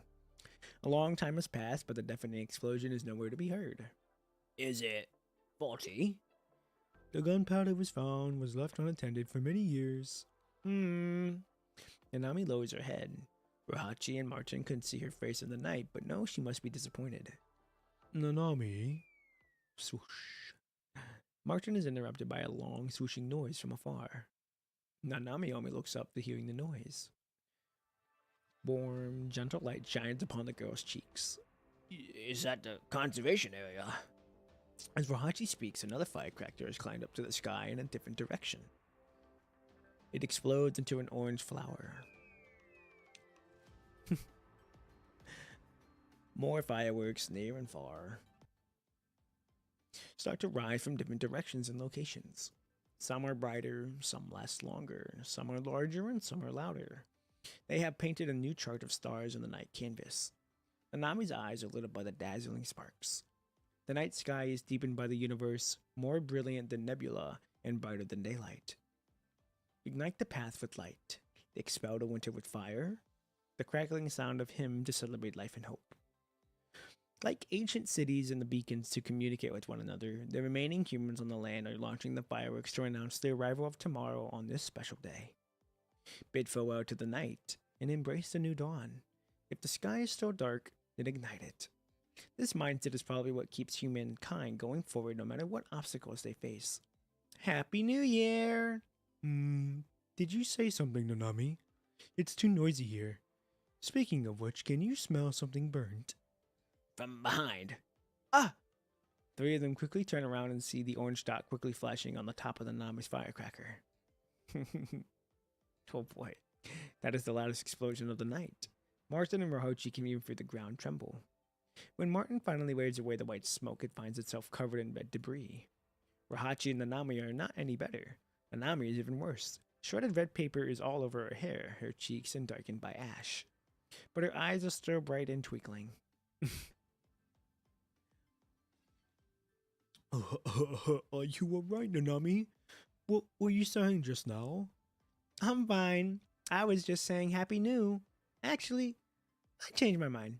Let's do a Happy New Year countdown together. Why do so? It's the New Year countdown. Of course, we have to do it together. Do you want me to lead the countdown? Of course, Commandant. You're the best person to do this here. New Year countdown is a wonderful thing, after all. Of course, we have to do it together. Pop and P is right. Let's do it. 3, 2, 1. Happy New Year, everyone. Ah, man, that was awesome. That's a good one. Let's have another great year together. I like that. I like that chapter. That was a good chapter. Nice. Okay. I'm gonna get some more water. Then we're going on the White Wishes. Be right back.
All right, y'all, we're back.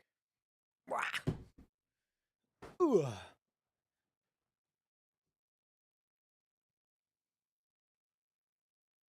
All right. What is it? White Wishes? We need to edit this. Starting.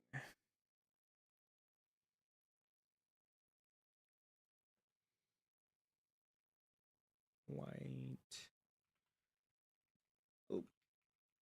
Wishes. Okay. We are now on the White Wishes. This should probably take us to the rest of the night. Don't know how long it's going to take, but we're going to see. Celebration. When the cabin door of the transport craft opens, what comes into view does not seem to conform your impression of the conservation area. Looking down from the landing pad at the valley below, you see hundreds of stalls glimmering in the sun, densely packed into the plaza near the central purification filter. The stalls with colorful roofs depict the bustling scene of a festival marked crowded with people and goods. You knew it would not be deserted, but the level of festivity is far beyond your imagination. Ooh, boy, look at all them looking fancy. Fancy. At a time like this, we're already drowning in work as it is. Relax. Oh, god damn, dude, they look good. Relax, Lee. It's okay to take a break on occasion. Liv's right. You got to place more importance on resting, Lee. Lee remains quiet, but the expression on his face remains unconvinced. Consider this as recharging our batteries for the next mission. Besides, when was the last time everyone had a chance to switch into the civilian coatings? Let's enjoy it. Especially you, Lee. Oh no! I forgot to switch that back. That's tough. We here. Bro, they look so good though. What the fuck? When we all getting like smashy like that? The Grey Ravens have dusted off the civilian attire and changed out of their combat gear, including Lee. His black suit is crisp and elegant with a lavish tie, and it does not appear to be a style Lee would choose voluntarily. Whose bright idea was this? Grey Raven has received prior notice that the conservation area would be hosting a grand celebration. Everyone in the conservation area has been invited to join the festivities. And who is Equinox? Yo, what's going on? Hope you're enjoying the stream. It's kind of like a laid back stream. We're just doing like all the event stories. But oh, hey, hope you're having a good day or good night or good morning wherever you are. And yeah, we just chilling right now. We just enjoying the event stories while we wait for my short film to come out tonight, because that sets the stage for the main story to come out, or that I will be doing. But I ain't gonna say nothing else. All I'm gonna say is gonna be good. But yeah, it's good to get to. Hope you're having a good day. All right, let's get back to this.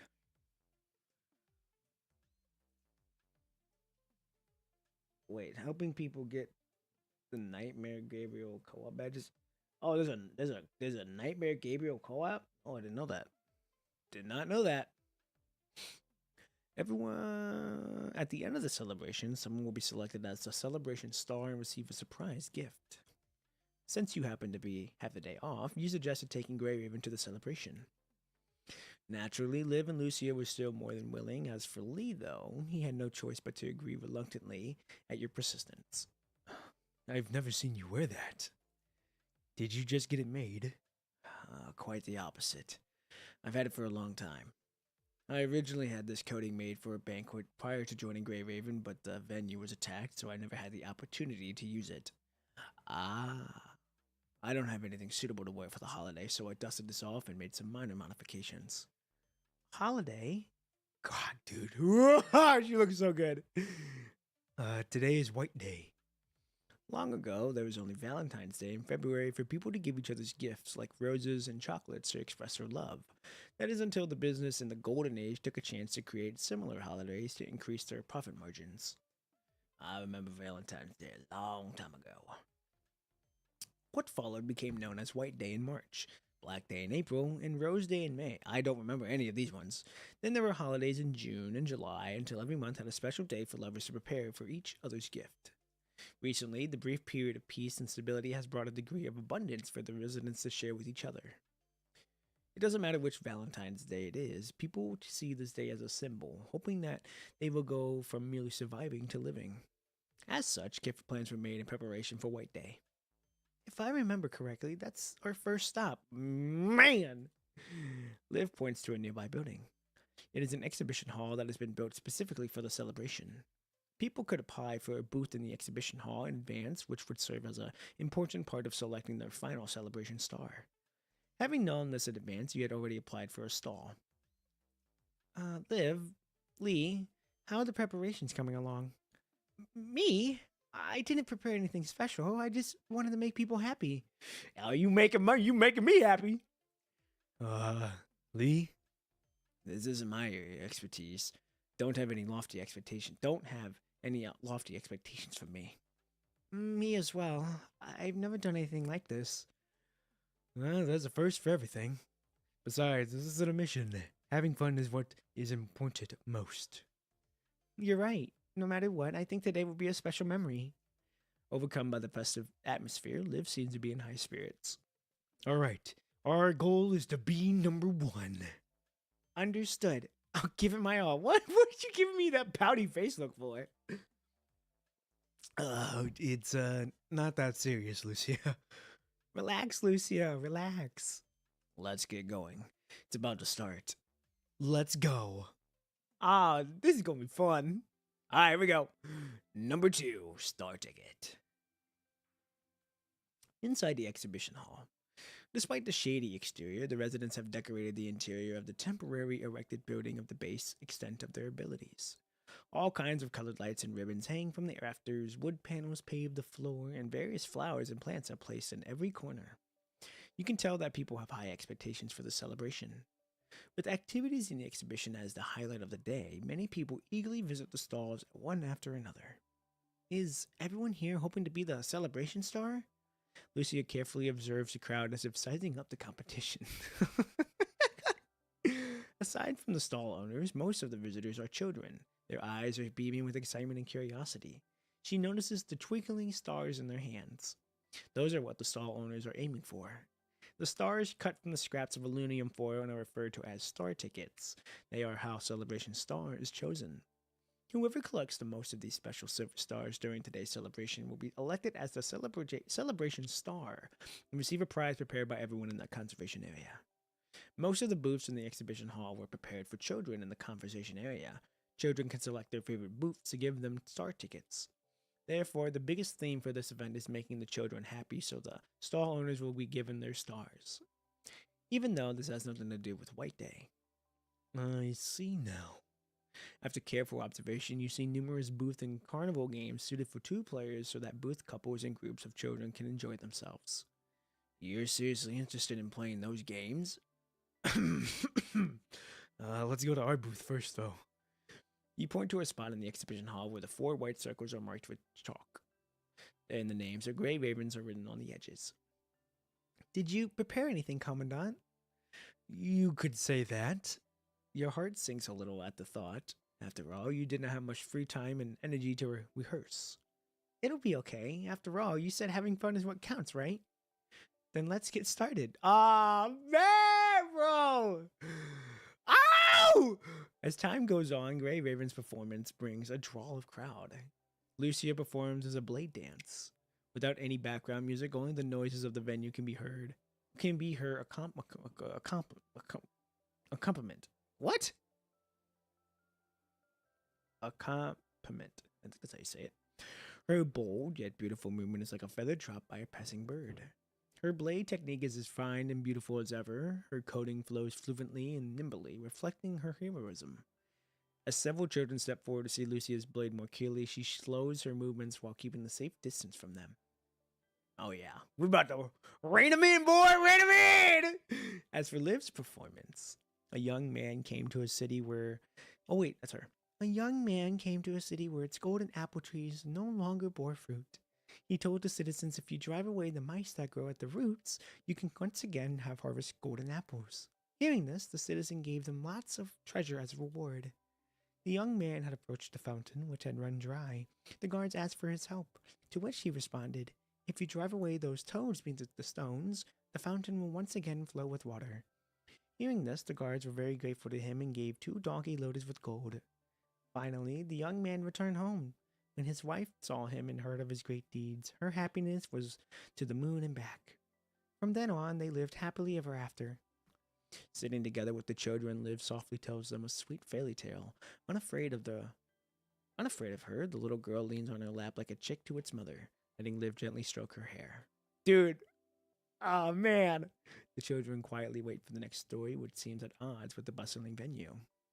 But the most popular performer of all is... Oh, it's our boy! It's our boy! Yes, Sirski boy! Wow, how did you do that, mister? Yeah, there's nothing up your sleeve. And where did the pigeon go?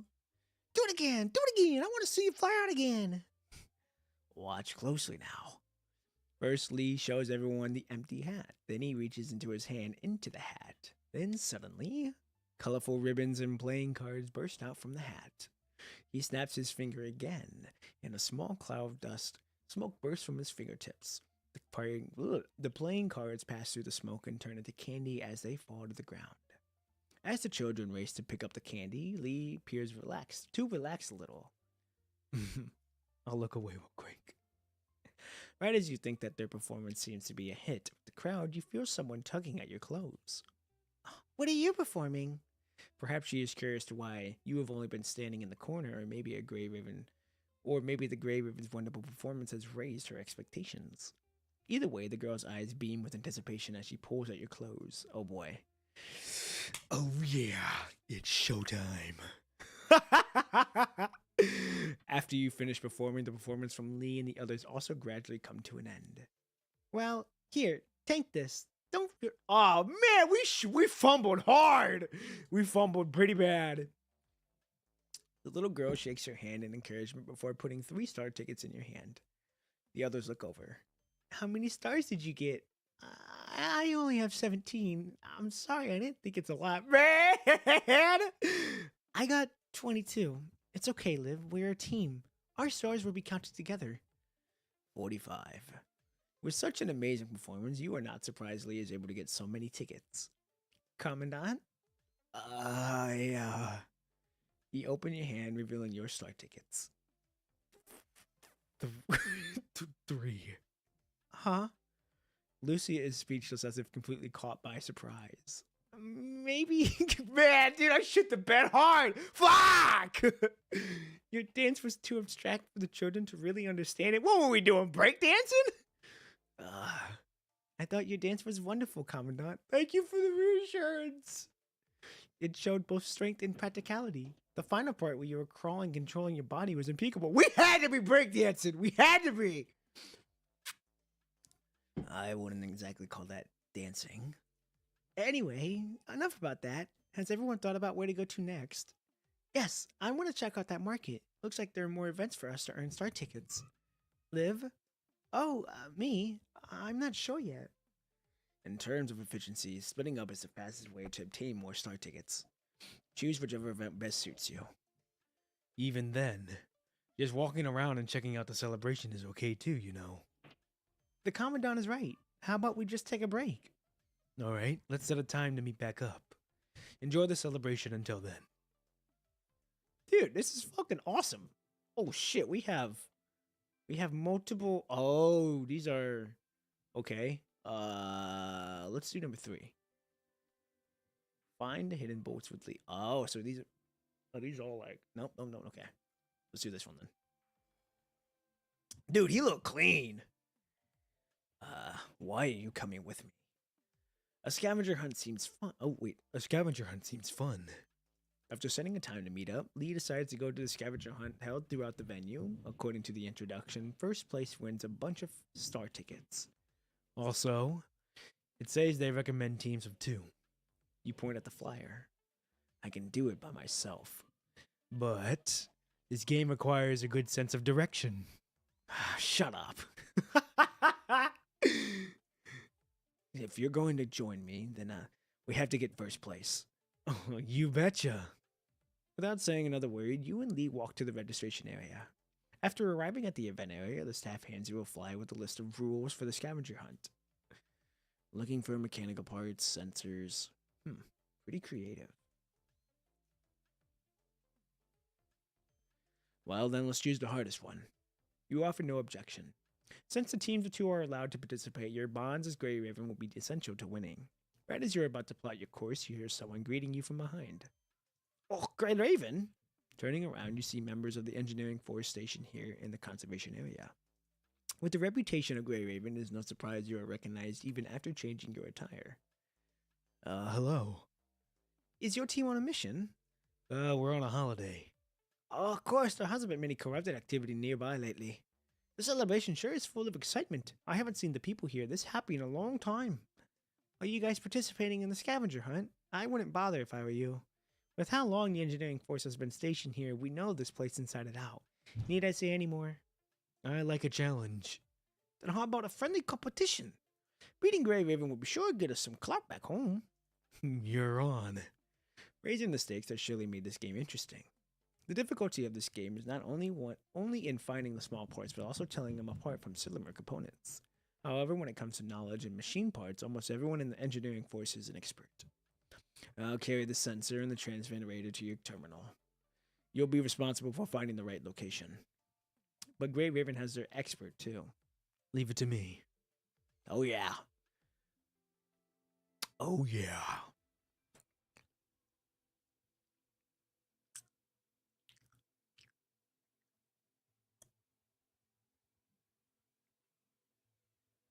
Well, this is certainly new.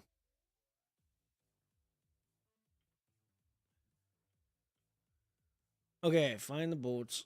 Listen to listen to the Commandant's instruction.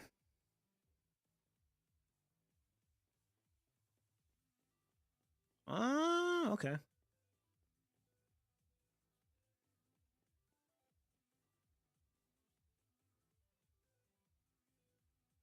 Scan the area for sure it's clears. What am I looking for? Oh, it's over here.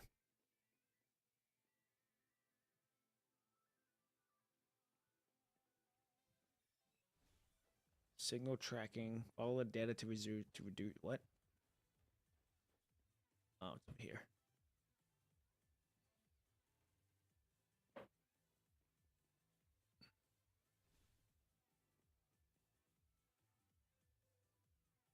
Blue, red, yellow. Okay.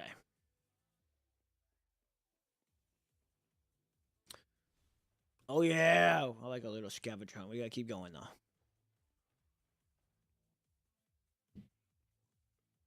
What the hell? There we go.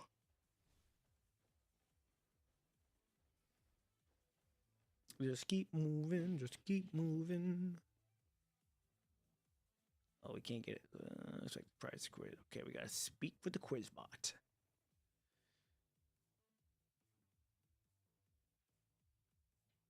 Participate in the quiz. We'll go fireworks.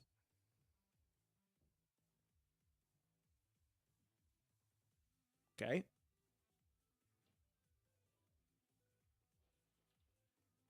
We gotta run. We gotta hurry. This boy is moving.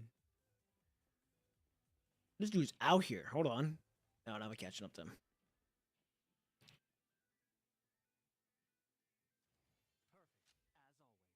Hey!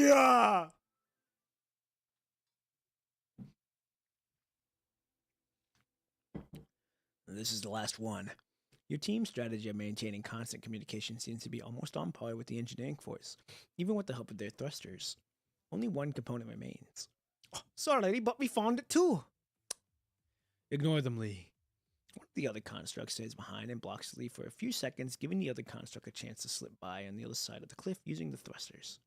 Should have expected such tactics from a combat team. Guess I learned a thing or two. Even though Lee manages to juke the construct blocking his way, the competition is still down to the wire. Got it! We win! Looks like we got the upper hand this time.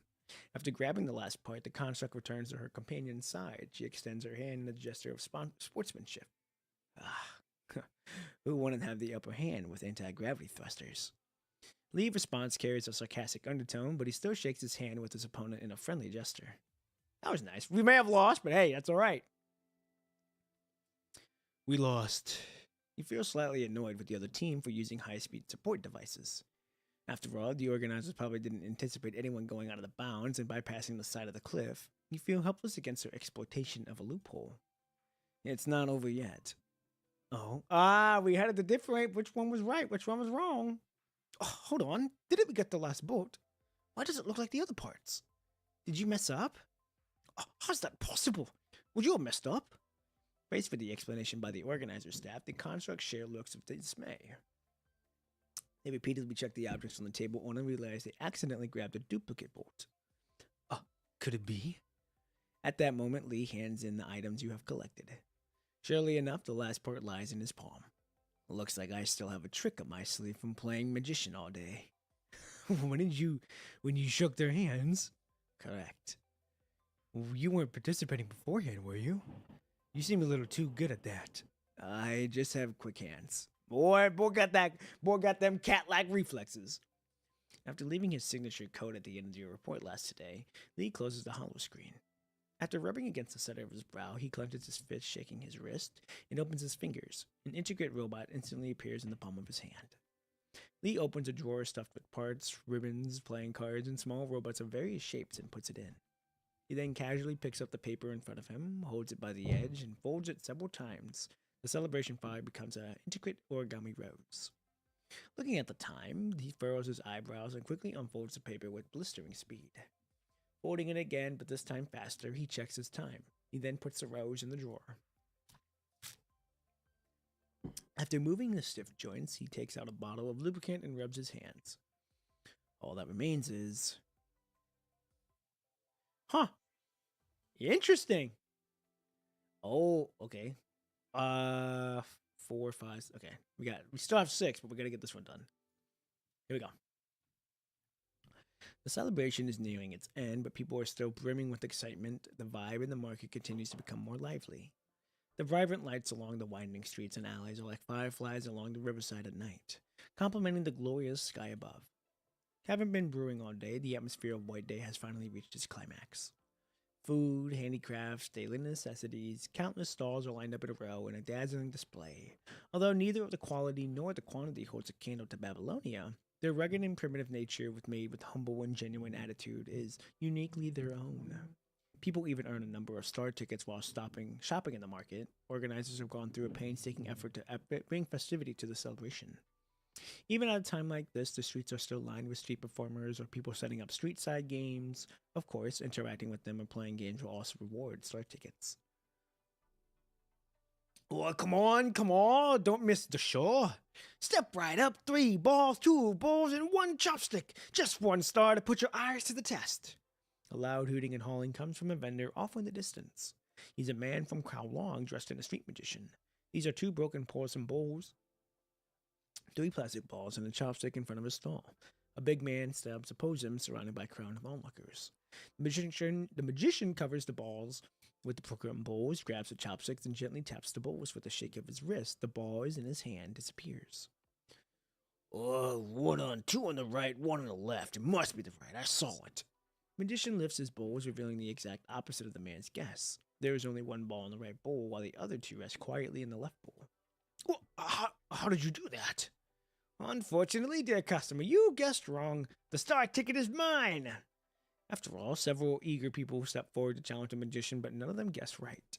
Everyone knows that the magician is doing tricks, but no one can catch him in the act, despite such a simple game. I want to try. Caught up in the festive scene, you can't resist any longer and decide to challenge the magician. Greetings, dear customer. Care to take a guess? I've got a quick eye. Hearing this, Lee's eyebrow twitches subconsciously. Once again, the magician's hands fly at lightning speed. This time he moves his chopsticks to the bowl on the left. Then the ball in his hand disappears in a flash. 1 on the left, 2 on the right. 2 on the left, 1 on the right. The magician lifts the bowl. Unfortunately, you've guessed wrong. Damn it! There's only 1 ball in the left bowl and 2 in the right bowl. Give 1 star ticket. Much obliged, dear customer. Care to try again? No thanks. Just relying on your quick eyes, you cannot see through the magician's superb sleight of hand. Luckily, you have a secret weapon. Can you see through his tricks, Lee? Lee has been quietly observing the magician up until you call upon him. He just nods. It's an ancient form of magic called Octabula et Kalatu, or Kalkuli. It looks simple, but it's incredibly difficult to master. It takes years of practice to reach his level. Do you know the trick behind it? Yes, but it's a secret. Why? Magicians never reveal their secrets. This is basic etiquette among other magicians. And would it still be interesting if you still knew the secret? I'm not sure. After all, I've never been able to see through a magician's tricks. Everyone understands that magic is just smoke and mirrors. Magic is just a trick. If you look at it from a different angle, you can see through the act. But from the audience perspective, isn't it really magic? You're not wrong. That's the goal of the magician. That's it.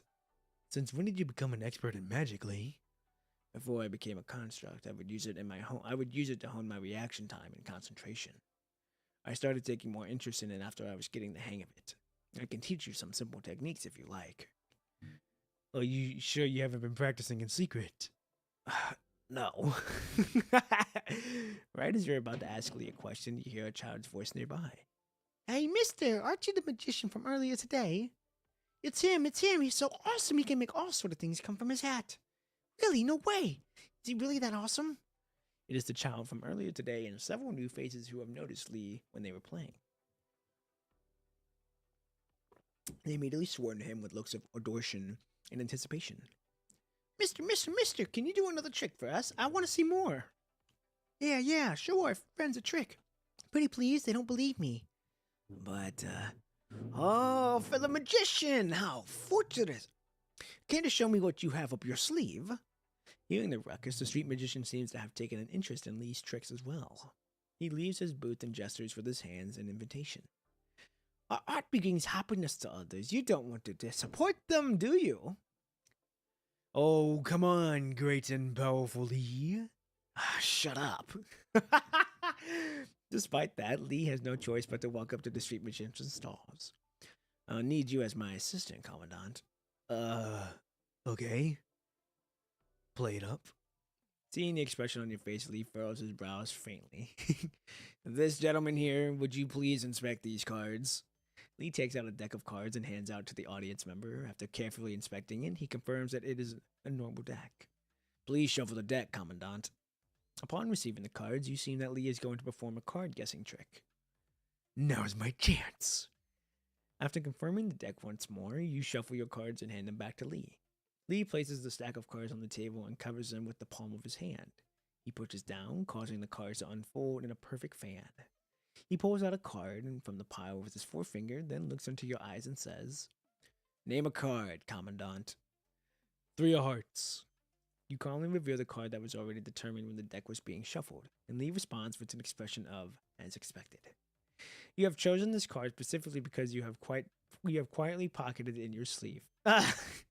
Sorry, Lee. Watching a performance go off the rails is fun, too. Take one for the team.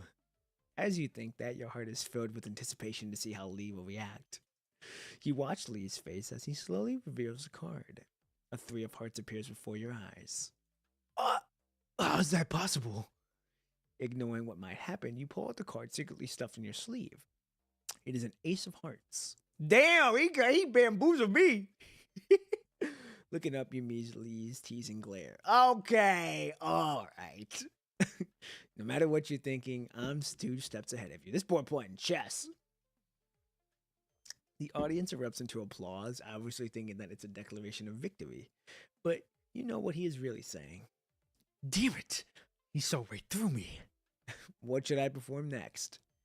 Although he still wears the approachable smile on his face, hearing the tone of his voice fills you with a tinge of regret. Please, show me mercy. He got me good. Under the molten glow of lanterns, Lee bows to the audience. People throw their star tickets to Lee. The glittering paper reflects the glow of twilight and lanterns, like the end of a grand celebration. Just like earlier, Lee lifts his hat among the rain of stars, then throws it high into the air. Boom, the hat explodes. The flurry of pink swirls into the night sky, then slowly flutters back down. Looking more closely, you see that that the cloud is comprised of white origami roses. The crowd reaches out, grabbing each with the white origami roses. Young couples gaze up at the miracle created by Lee, then proceed to gather up roses to give to their significant other. This marks the end of Lee's performance. While the audience is still enchanted by the rain of flowers, he quietly salutes and leaves the booth. Lee withdraws out of the light and into a corner as to avoid anyone catching up to him. What's the rush? Just trying to avoid trouble. Recalling that the wall people just now, you nod in agreement. It's only human nature to want to explore the unknown. That's precisely what draws people to magic and stops them in their tracks. You think about what happened and suddenly have a boost of confidence. Lee, I think I know the secret to your magic. Oh? What is it? Lee raises his eyebrows in anticipation as he begins to explain his magic tricks. The coin seemed to be levitating, but it was just a thin piece of string that tied to the palm of his hand. Guessing the card in the deck was him switching up the card he had secretly prepared. Bending the spoon was actually just him holding a very short handle between his forefinger and thumb. You intended to show me the secrets behind those tricks, didn't you?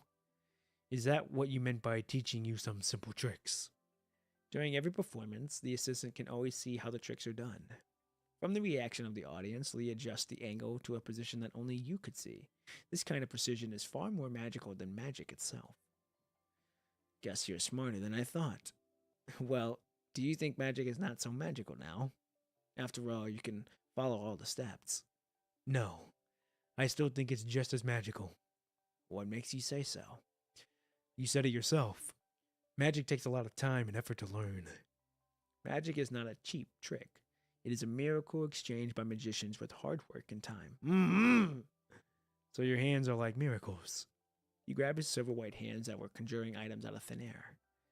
Must be pretty taxing on your finger joints. Need help with the maintenance? I'm sorry, what now? Cut it out.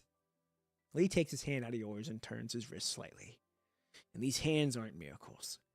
Although he maintains his indifference as always, having known him for so long, you see the slightest torment as his burrows. Noticing your attention on him, Lee does not end the conversation as quickly as he normally would. Remember how I said this coating was for a banquet before joining Grey Raven? By that you mean Kurano. Lee nods. It's often said that magicians are just con artists. They don't create magics. They deceivably deceive others with vanity. Lee laughs at himself. This statement is closer to the original meaning of this coating. Didn't you say that you made some modifications? I did. The past is in the past, whether that be you or those around you. Things change, just like the coating you're wearing now. The last time you held Lee's hands, he tried to pull away, but this time you hold his hand tightly, giving him no chance to let go. I'm sorry, what are we doing? Of course, with the strength of a construct, he could easily make you let go with just a little force. But he chose not to. I'm sorry, what?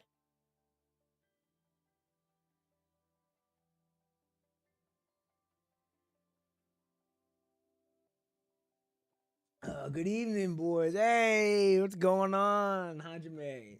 I told you I'd be up on streaming. We here now. We chilling right now. We just doing a little bit of a chill stream with reading the event stories. Because I got the next short film coming out tonight. I don't know what time that'll be dropping for you, but it'll be out tonight. And it sets the stage for the main story. For chapter 22. I ain't gonna say nothing else. But it's gonna be a good one.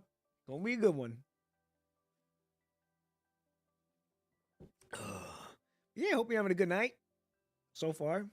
My day just started. We've been streaming since about 6, so we got about another hour.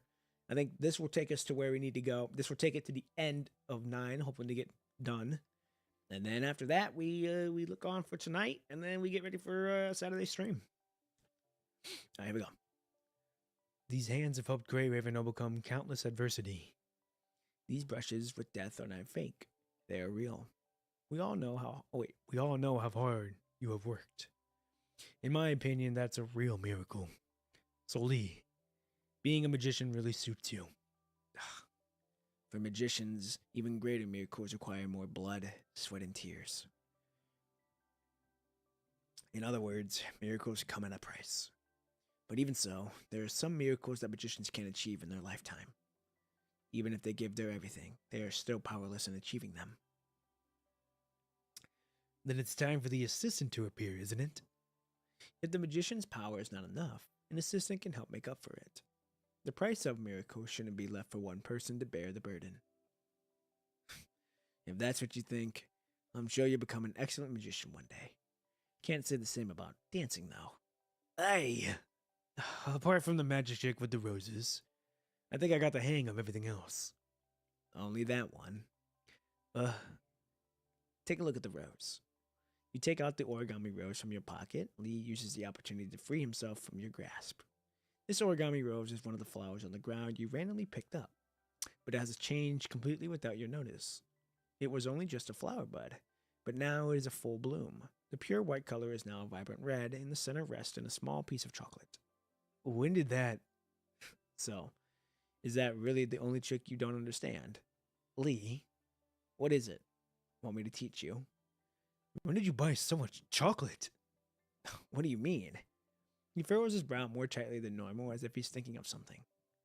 Do you think the other roses did this too? Didn't they? I just grabbed one at random.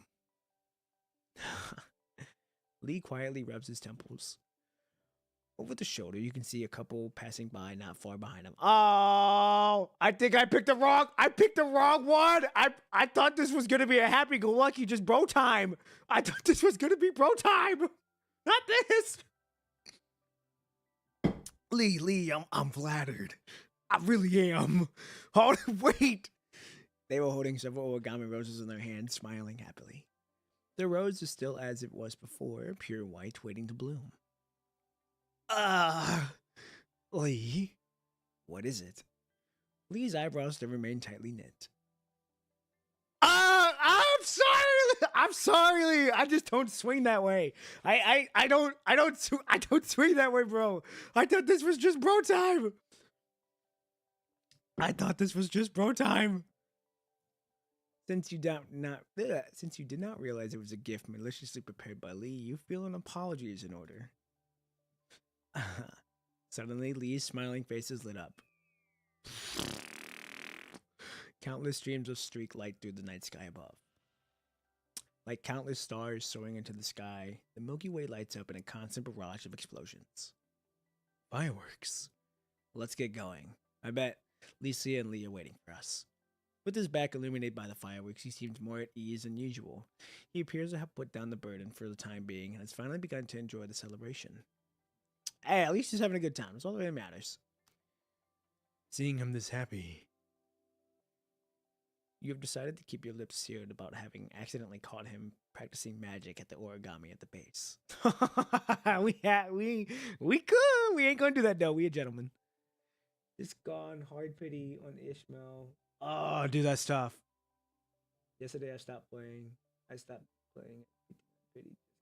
Hey, at least you got her. It's okay. I've had to go pity twice when I had to get Lucia and Nanami. I'm hoping I don't have to go to pity Saturday to get her.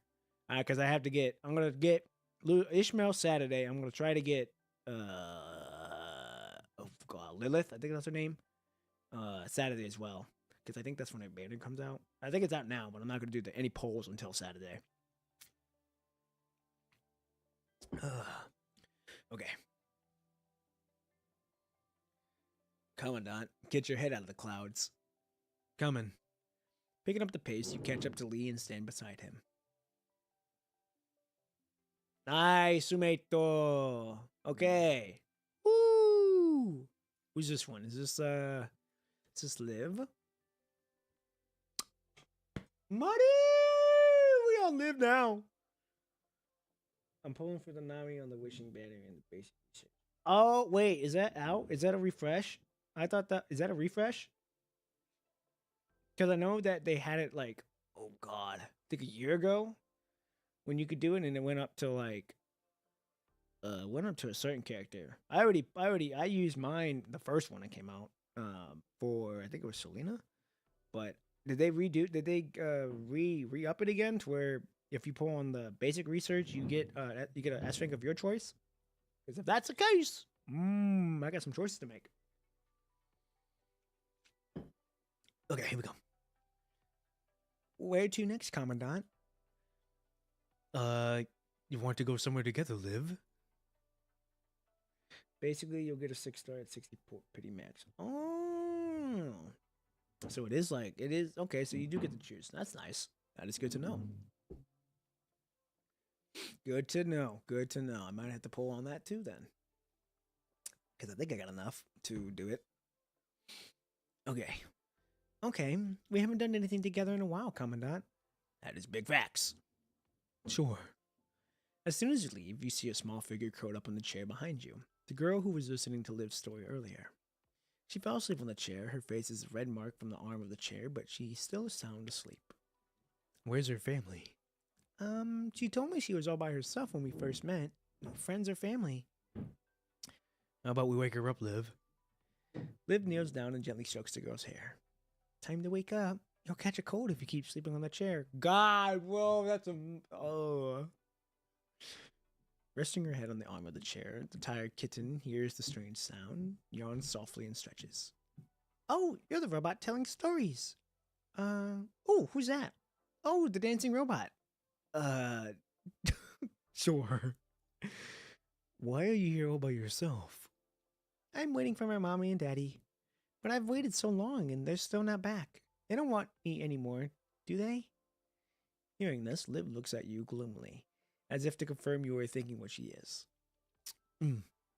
Whether or not they know the answer to this question, most of the children left in that conservation area had lost their parents. Unfortunately, this child doesn't seem to be the exception. But who can bring themselves to shatter her hope? What's your name? My name's Ellie. Want to go play with friends? The girl hesitates a moment and looks at the crowd off in the distance. Dude, God, I swear to God, she is, dude.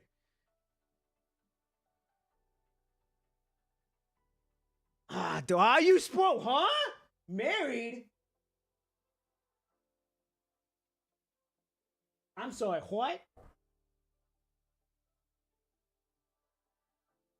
What?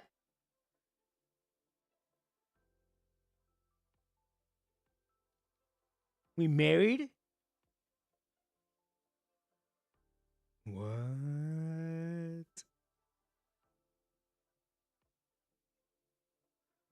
Huh? Married? What did I miss?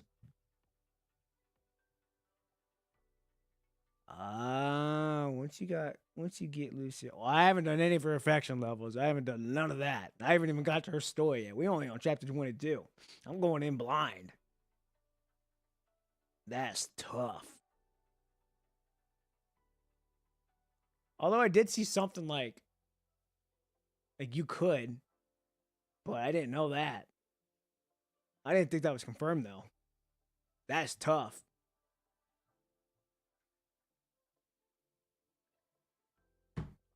Ugh, that's all right though. I knew I was gonna see it eventually. But it just confirms that was real though. That's tough. But Liv is she is very much wife material. Okay, here we go. The girl hesitates for a moment and looks in the crowd off in the distance. I haven't made any friends here yet. Mommy and Daddy aren't back yet either. Well, do you want to come play with us? Is that okay? You're chilling. It's all good. If it's a spoiler, oh well. No, it's a big deal. You didn't spoil when I was gonna see it. You just said that it was confirmed. You just confirmed basically what I had suspicion of. But you didn't spoil when. So that's all that matters is that. You didn't spoil when. So we chilling. We good. Don't you worry. Her dark eyes suddenly burst into light. Seems like she had been waiting for someone to invite her for quite some time. Of course. We're going to try out some activities here. The ones for collecting star tickets? Got that right. Oh, I know those. You just need to join the events. And you can ask the old lady for star tickets. Oh yeah, we showing up. Oh, you don't worry about it. We good. We are good. I'm not one to like hold that over people and let that shit go. You know, life's too damn short to be doing that. You know, it is what it is. Hey, you're gonna tell you what though, you're gonna see a great reaction when I do get to that point though. There we go. Let's go together. Okay. Which one do you want to do first? Can we try that out? She points to the area beside the conservation hall. Four-legged race. The one where 3 people tie their legs together and race. Don't we need another one, though? Won't that be hard for Ellie to do with us? She is not as tall as us, but we can run at her speed. Then it's settled. Dude. First glimpse. You go with Ellie and Liv to the track. You adjust the bandage, tying you and Ellie's legs together, even though the bandage is wrapped around your foot. It comes up to Ellie's calf.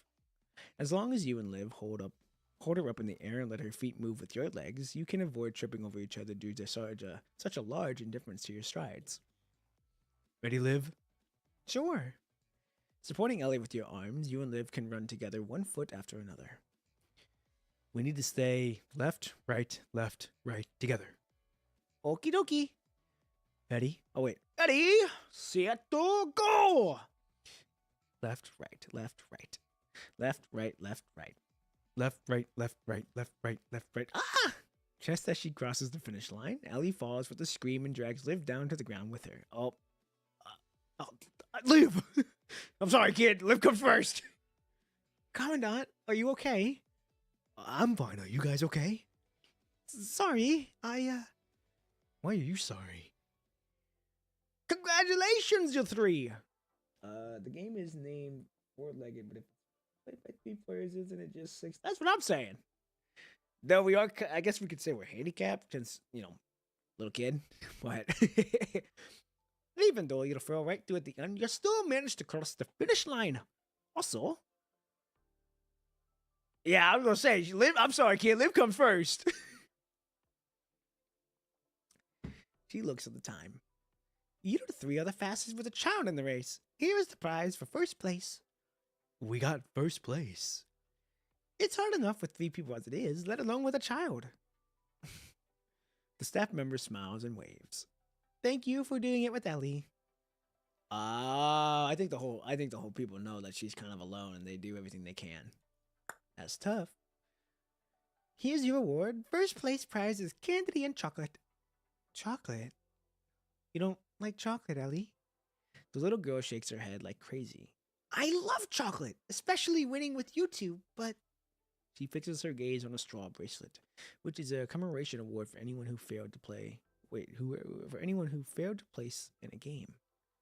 Do you like that more? Yeah, Mommy made one for me, but it was ruined after all the rain. Okay, well, we'll go do another event and bring you the prize. How's that sound? Really? I don't want to trouble you. Is that okay, Commandant? God, dude! Oh, as long as it's with you, Liv. As long, yes, Sirski! Come on! Oh, her look, bro. Her look. God damn. God damn. Woo! Oh, come on, Liv. You can't do that. Yeah, Sirski boy! Reciprocation received. Oh, hell yeah, bro. I mean, Liv, I already dressed a bit. I swear, bro. Oh, man. Oh, it soothes the soul. Although this is the only one small goal, win a commemoration award and then stop. But even then, you managed to get 3rd place. Ah, fuck. After having so much fun with Liv and Ellie, you hardly realize that the event is about to end. This time we need to win the commendation award. Alright, but this game. Liv feels apprehensive about a 2-player game by the name of Rough Seas. 2 players must remain balanced on a shaking platform for a designated time. If either player falls, the game is over. On top of that, the rope thing is the only thing players can use for leverage to balance on the platform, so narrow that it forces 2 players to press closely against each other. Now, I'm a gentleman here, all right, Liv? If you fall, I'll catch you. Don't you worry. Considering the need for safety in the game, only 2 adults are allowed to participate. Because of that, everyone seemed to avoid it. After Liv fell down, only 3rd place. That's what I'm saying, bro. Looks like no one has beaten this game. Hey, we are a terrific duo. We got this. Isn't that a good thing? Anyway, it's just a commemoration award, right? Yeah. Wait for us here, Ellie, okay? You got it. She nods earnestly and watches you 2 walk away. Oh, don't worry. We got this for Ellie. We're gonna win it for Ellie. After signing up for the challenge, you and Liv stand on the platform. Just as you were about to grab the rope, your hands touches Liv. Hey, oh, bro, come on, Liv. Come on, Liv. She doesn't say anything, but her expression is clear. Aye, boy, come on. Ah, come on. Come a little closer. Liv shyly steps closer. It's just a commemorative award. Shouldn't we just fail on purpose? We don't want to worry Ellie. Liv looks back at Ellie standing outside the challenge area. Just like you said, she looks nervously at the platform under your feet as if worried something dangerous could happen. Alright, get ready. Hold on to me tight, Liv. Okay, goddamn boy. Liv, boy, yes! Liv blushes as you 2 get closer. But right as the machine starts, she grabs onto you tightly without a reflex. Gentlemanly!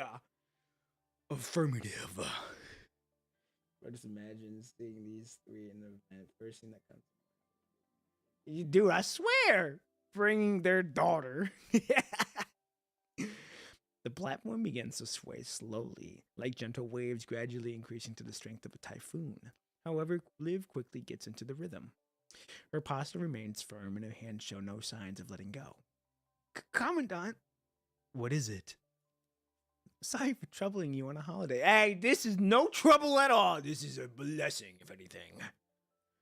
Don't worry. I like seeing you happy, Liv. Yeah. Thank you. This game just turns into a romance visual novel. Dude, I swear, but this is just like the second event to it, and we out here pulling these moves. The girl lowers her head and covers his face as if on the verge of tears. Ah, don't cry, Liv. Don't cry, Liv. I don't like seeing you cry. Unless it's tears of happiness. It's a different story then. Right at that moment, the indicator light next to you sounds an alarm, indicating an increase in altitude. Careful, Commandant. We'll miss the reward if we hold on any longer. Okay. Ready? 1, 2. Holding on to you tightly, you both let go right as the platform starts to sway to the right and fall into the ball pit below. Challenge failed! Oh, come on! Maybe we shouldn't have this game next time. The staff member groans on the console and stops shaking the platform. Commandant, the soft voice in your arms is trembling. She casts a concerned and inquiring look at you. I'm fine. Okay, come. Hey, we do got that Riz. We got that special type of effect. Liv. Good thing we fell into this ball pit. Yeah, you're right. Let's get up. Liv seems distracted as she hadn't recovered from the fall just now. Are you two alright?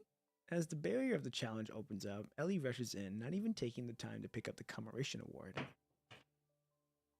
We're okay, Ellie. Let's just grab the reward. Okay. She lets out a big sigh of relief. Granny's here too, look! Looking in the direction she's pointing to, a middle-aged woman finishes talking to the staff and walks over with a smile. Hello, everyone. Hello, miss. Here, take these star tickets, and here's the commemoration award. Oh, thank you. It was nothing. These activities themselves are meant to involve children, but you still deserve the reward for your efforts. Thank you. You're welcome. Ellie, have a biscuit and play here for a while. I want to talk with this young lady. Okay, Granny. Seeing Ellie leave, the lady laughed. Oh, the lady sighed somberly. Thank you for playing with her. Ellie's parents. You must have already sensed it by now. This sort of thing isn't anything new in this day and age. She still doesn't know about her parents then. I'm sure she has some idea. They're still so young. It's just, as I've said, who could turn a blind eye in this day and age? But I don't want to crush her hopes until she finally recovers from her pain. Something can only be taken one step at a time. That's true. She bows slightly to both of you. So I also wanted to thank you for accompanying her along the way rather than making her face this cruel reality. You're welcome. She also gave us some beautiful memories. Ain't that the fucking truth? Thank you, Ellie. Yeah. That's all I can ask for. She nods and turns to leave. Off in the distance, Ellie looks at her straw bracelet and smiles brightly. Ah, it was worth it then. It was worth it. If only the children here could keep laughing and smiling like this. Well, that's what we're fighting for. You're right. For future peace and smile on everyone's faces. And that's okay. Huh? I just want to know if you're happy today, Liv. Yes, I am. Then so am I. God, yeah, boy! Come on! We got that crazy aura. Come on. Let's go back. Lucy and Lee are probably waiting for us. Yes, let's go. She looks up and smiles, a warm smile of genuine happiness. This soothes the soul so good. Oh, yeah. All right, dude. This is a good. I like this one. I like this one a lot. All right. We got Liv's, or not Liv. We got Lucia now. We got to get Lucia, and then that'll probably take us to the end of the stream. So here we go. Aroma of the moment. Okay. Walking through the bustling market, Lucia carefully observes her surroundings.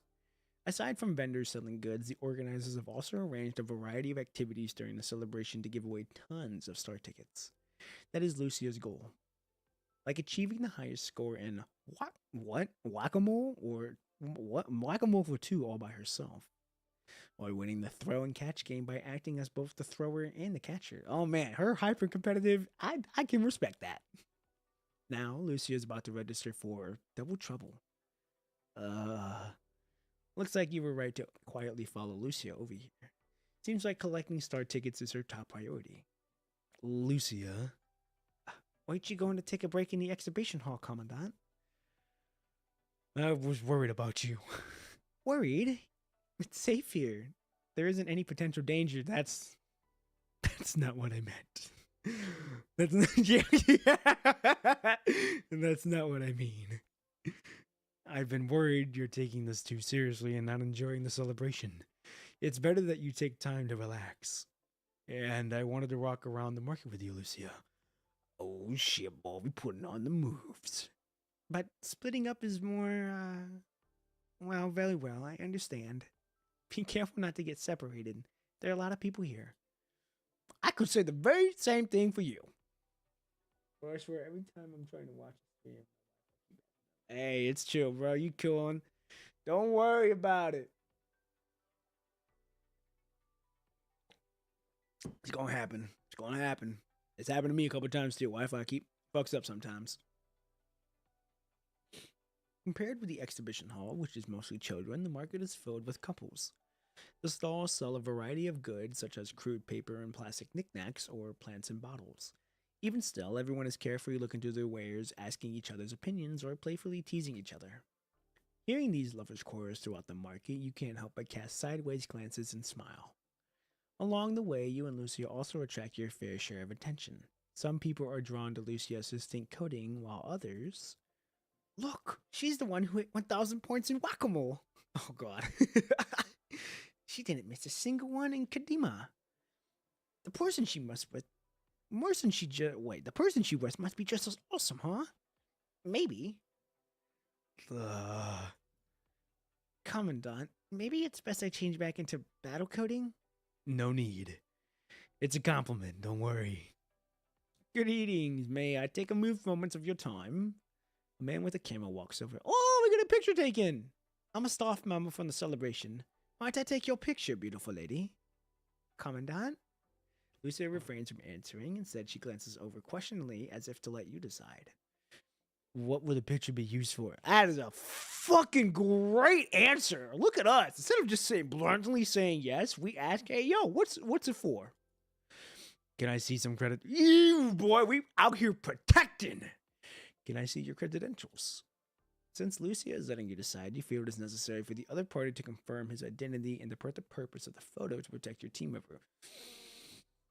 Oh, this is a great A1 leader. I honest to God would have probably never would have said that. I probably would have never asked that. Like, just be like, sure, but now I know without in the future. Like, you could, but I need to see some proof first. Oh, you chilling. You chilling. All right. The photo would be used to put up a memorial wall for the celebration. With your consent, of course, my lady. The man takes out his terminal and shows Lucia the wall with numerous photos of the celebration. Whether it's a picture or a vendor proudly displaying its own craft, a child making silly faces, or a shy but happy couple, all sorts of pictures are on the memorial wall. As for my credentials, he begrudgingly opens up the work permit folder in his terminal. You look down and confirm that his employee code is indeed authentic and he is, in fact, a staff member working for the celebration. Written in his name, you see Cupid. Alright, oh, enough already. No one can help what their parents name, though, right? Oh, he has a look of I need to laugh on his face. Lucia, let's take a picture so we have something to remember about the celebration. Understood. Why are you giving me that look? Is this okay? Lucia walks in front of the camera and strikes her usual pose. You're gorgeous, but you're a little stiff. You think you could loosen up a bit? Loosen up? Lucia slightly adjusts her posture. Better, but a little happier. Maybe give the camera ooh, give a camera a wink. A wink? You know, like this. You give her a demonstration. Okay, I'll try. Is oh God! Uh, you know, it'll work. On second thought, try one from before. Understood. Cupid, I suppose nothing romantic. Hey, I suppose nothing is gonna happen. Okay, don't move. 3, 2, 1, cheese! Alright, I got it. Following the click of the shutter, Cupid takes his camera and shows the screen to Lucia. Are you happy with it? Looks fine. What do you think, Commandant? Works for me. As a thank you, everyone photographed here gets a printed photo. Would you like one? I'll have one for you in a jiffy. The camera comes with the printer. He pats the latch on the button of his camera. Ayo, now I don't know who I should choose. Hey, I'm saying, bro. I'm saying. Like, I'm a lover of all, man. I'm a lover of all. No, Lucia wants to refuse, but she stops abruptly and asks, I don't need you to print this photo, but can you take a photo of me? Oh, pure bliss. Oh, she took the initiative. Of course. Uh-huh. You're slightly caught off guard. Lucia rarely asks anything of others. Didn't you say you want a picture to commemorate the celebration? Dude, I swear, every girl in this game is a waifu material. In their own rights, they are waifu materials. That is true, except for the lolly. Except for the lolly. I think a photo of us would be more memorable. Makes sense. Too bad Liv and Lee aren't here. Well, we'll have to take another picture of the 4 of us before we leave then. But for now, we'll take this one. Okay.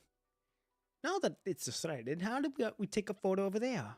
He points to the ginkgo tree, just beginning to bloom. A small green bud looks especially vibrant. You follow Cupid's instructions and move into position. Alright, get a little closer. I want to get both of you in the frame. How about you two hold hands? I would be gladly to. Lucia senses your decision and places her hand in your palm. Your bliss. Your human hand and her construct fingers lock. Yeah, we're getting detailed. Now don't move. 3, 2, 1, cheese. Shortly after pressing the shutter, Cupid gestures that it's over. Cupid looks at its photo and leaves the printer on the side of the camera. Now that it's a postcard, can I place it on the memorial wall? I don't mind. Do you, Commandant? I don't mind one bit. Thank you very much. Here's your photo. Cupid gives Lucia 2 photos. I have other work to do, so I'll get going. I hope you two have a wonderful day. Lucia puts one of the photos away and hands you the other one. Here's your photo, Commandant. God, her smile does wonders. Hold hands, man. The man, wait. Dude, I'll tell you what. When you're in that moment, you hold hands, it's a nice feeling. It's a nice feeling, I'll say that much. But when you do get the courage and do it, hey, I'll tell you what, it's a nice feeling. And it's a nice feeling for the woman too, because she knows as well. In the photo, Lucia has a gentle expression, but she seems a little shy by comparison. Colorful paper blows in the wind. As the photo continues to develop, the ginkgo tree's vibrant flowers come to life. Spring is quietly blooming in the branches. I just need to frame it now. Nice. Is that all? Oh no, here we go, 8. Oh, wait, hold on. What did that say? Cooking what? Cooking delicious popcorn with Lucia. Okay, well, we get to cook, so we get to watch her, not burn it. As time passes on, the vendors begin to pick up shop. However, the market is still full of people who are now exchanging gifts they have prepared for their sweethearts. These gifts may be confessions of love, or gratitude for long-lasting friendships, or simply just a thank you for daily help. Commandant, Can people who aren't romantically involved exchange gifts on White Day? Yes, me and Liv did that. Oh, not me and Liv. Me and Lee did that. We are broskies, all right? He's a wingman. I don't think there's any combat in these event stories. Well, there is combat in event stories, but I don't think there's combat in this specific one. I think this is just more of like a get you like a feel good type beat. So I know there's combat. There was combat in the Fortune of Fortune of Springs, which was the first one.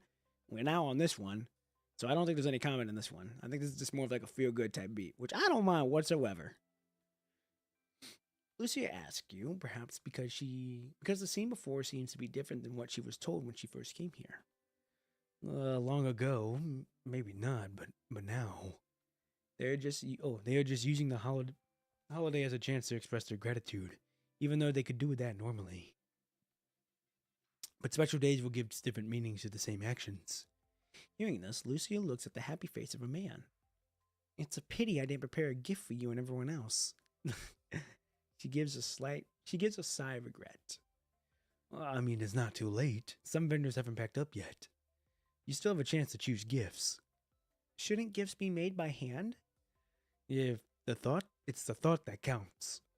Choosing a gift can be just as thoughtful. Yeah, you good, man. I was gonna say once I finish this chapter, I'll be into my stream anyway. So you chilling, bro. You have a good one. You be safe out there in this world, and you enjoy the day. Enjoy the day. I'll see you around. All right, Jed, let's do this. Understood. In that case, we need to hurry, Commandant. All right then. Let's before you can finish speaking, you hear a thunderous explosion behind you. Lucia beholds you behind her instinctively and grabs the hilt of her blade. I need to use the restroom, otherwise I'm not gonna make it here in a second. We're gonna be quick. I promise.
We good. We back. Let's finish this. Let's finish the chapter. Gaming. Okay.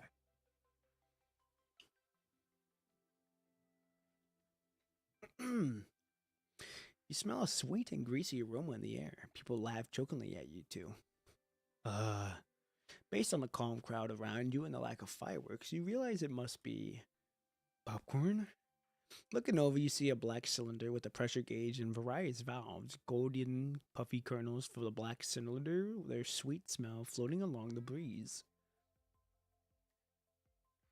You noticed the device earlier, but you didn't realize that it was making popcorn. Go on a second. There we go. After paying for a few pieces of hardtack, the person operating the machine retrieves a tub of popcorn. Looks like you can make your own.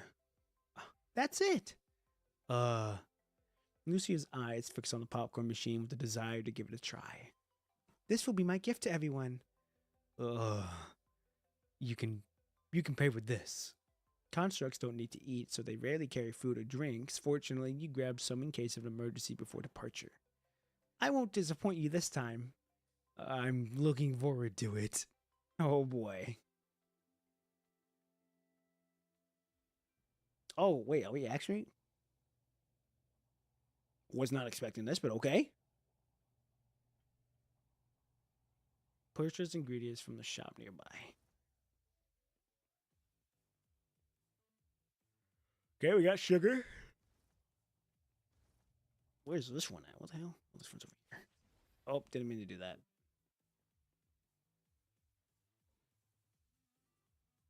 Oh, we do get to fight. Okay. Dried tomatoes. Okay. Interesting combo.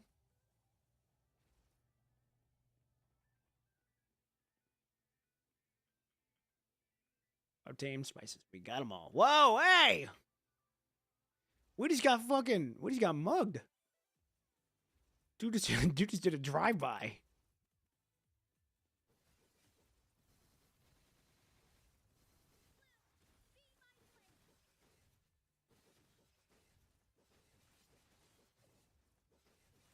Dude is just out here running. There we go. Dude just decided to yoink my shit and be like, hey, I'm gone.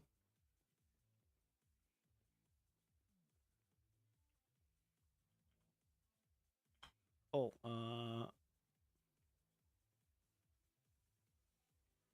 I'm sorry, what now? No, bro, we're not able to do this one. Control Q, bro, I'm doing it.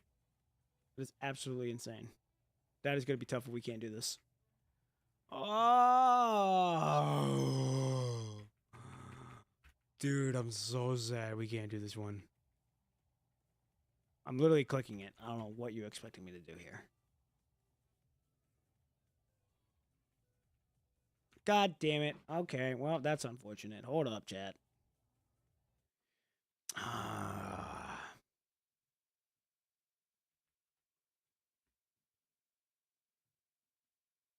That is so sad. We can't. I have to fucking do it on my phone. Absolutely disgusting. That is so annoying that I have to do it on the fucking phone. And we can't even get the good stuff. Can't even get the good stuff like that. You know why?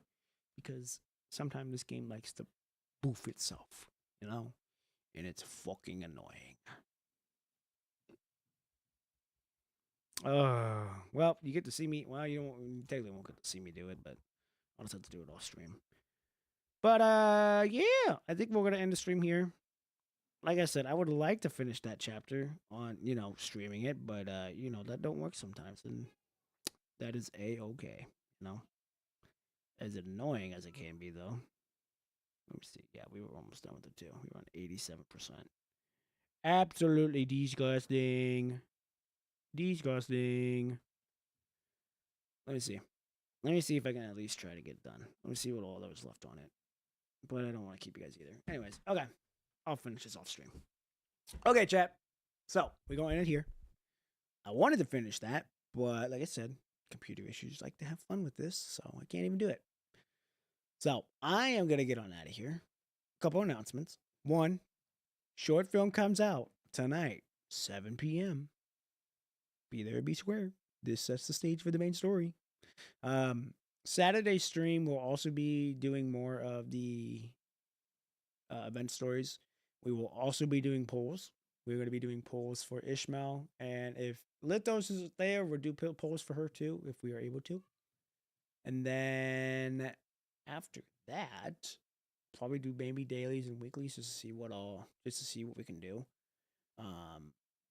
So yeah, should be like I said, more of a relaxed kickback stream. We're going to be streaming. I'll be live at 6 a.m.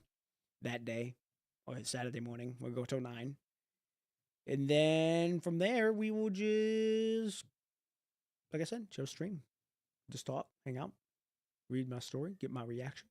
So, anywho, I've yapped for long enough. I've lapped for long enough. I'm gonna get on out of here. All right. You all, ladies and gentlemen, have a good day. Have a good night. Have a good evening. Or have a good afternoon. Sorry, I already said evening. You guys be safe. And I will see you guys bright and early Saturday morning. All right. You guys take care. I'll see you guys. Peace.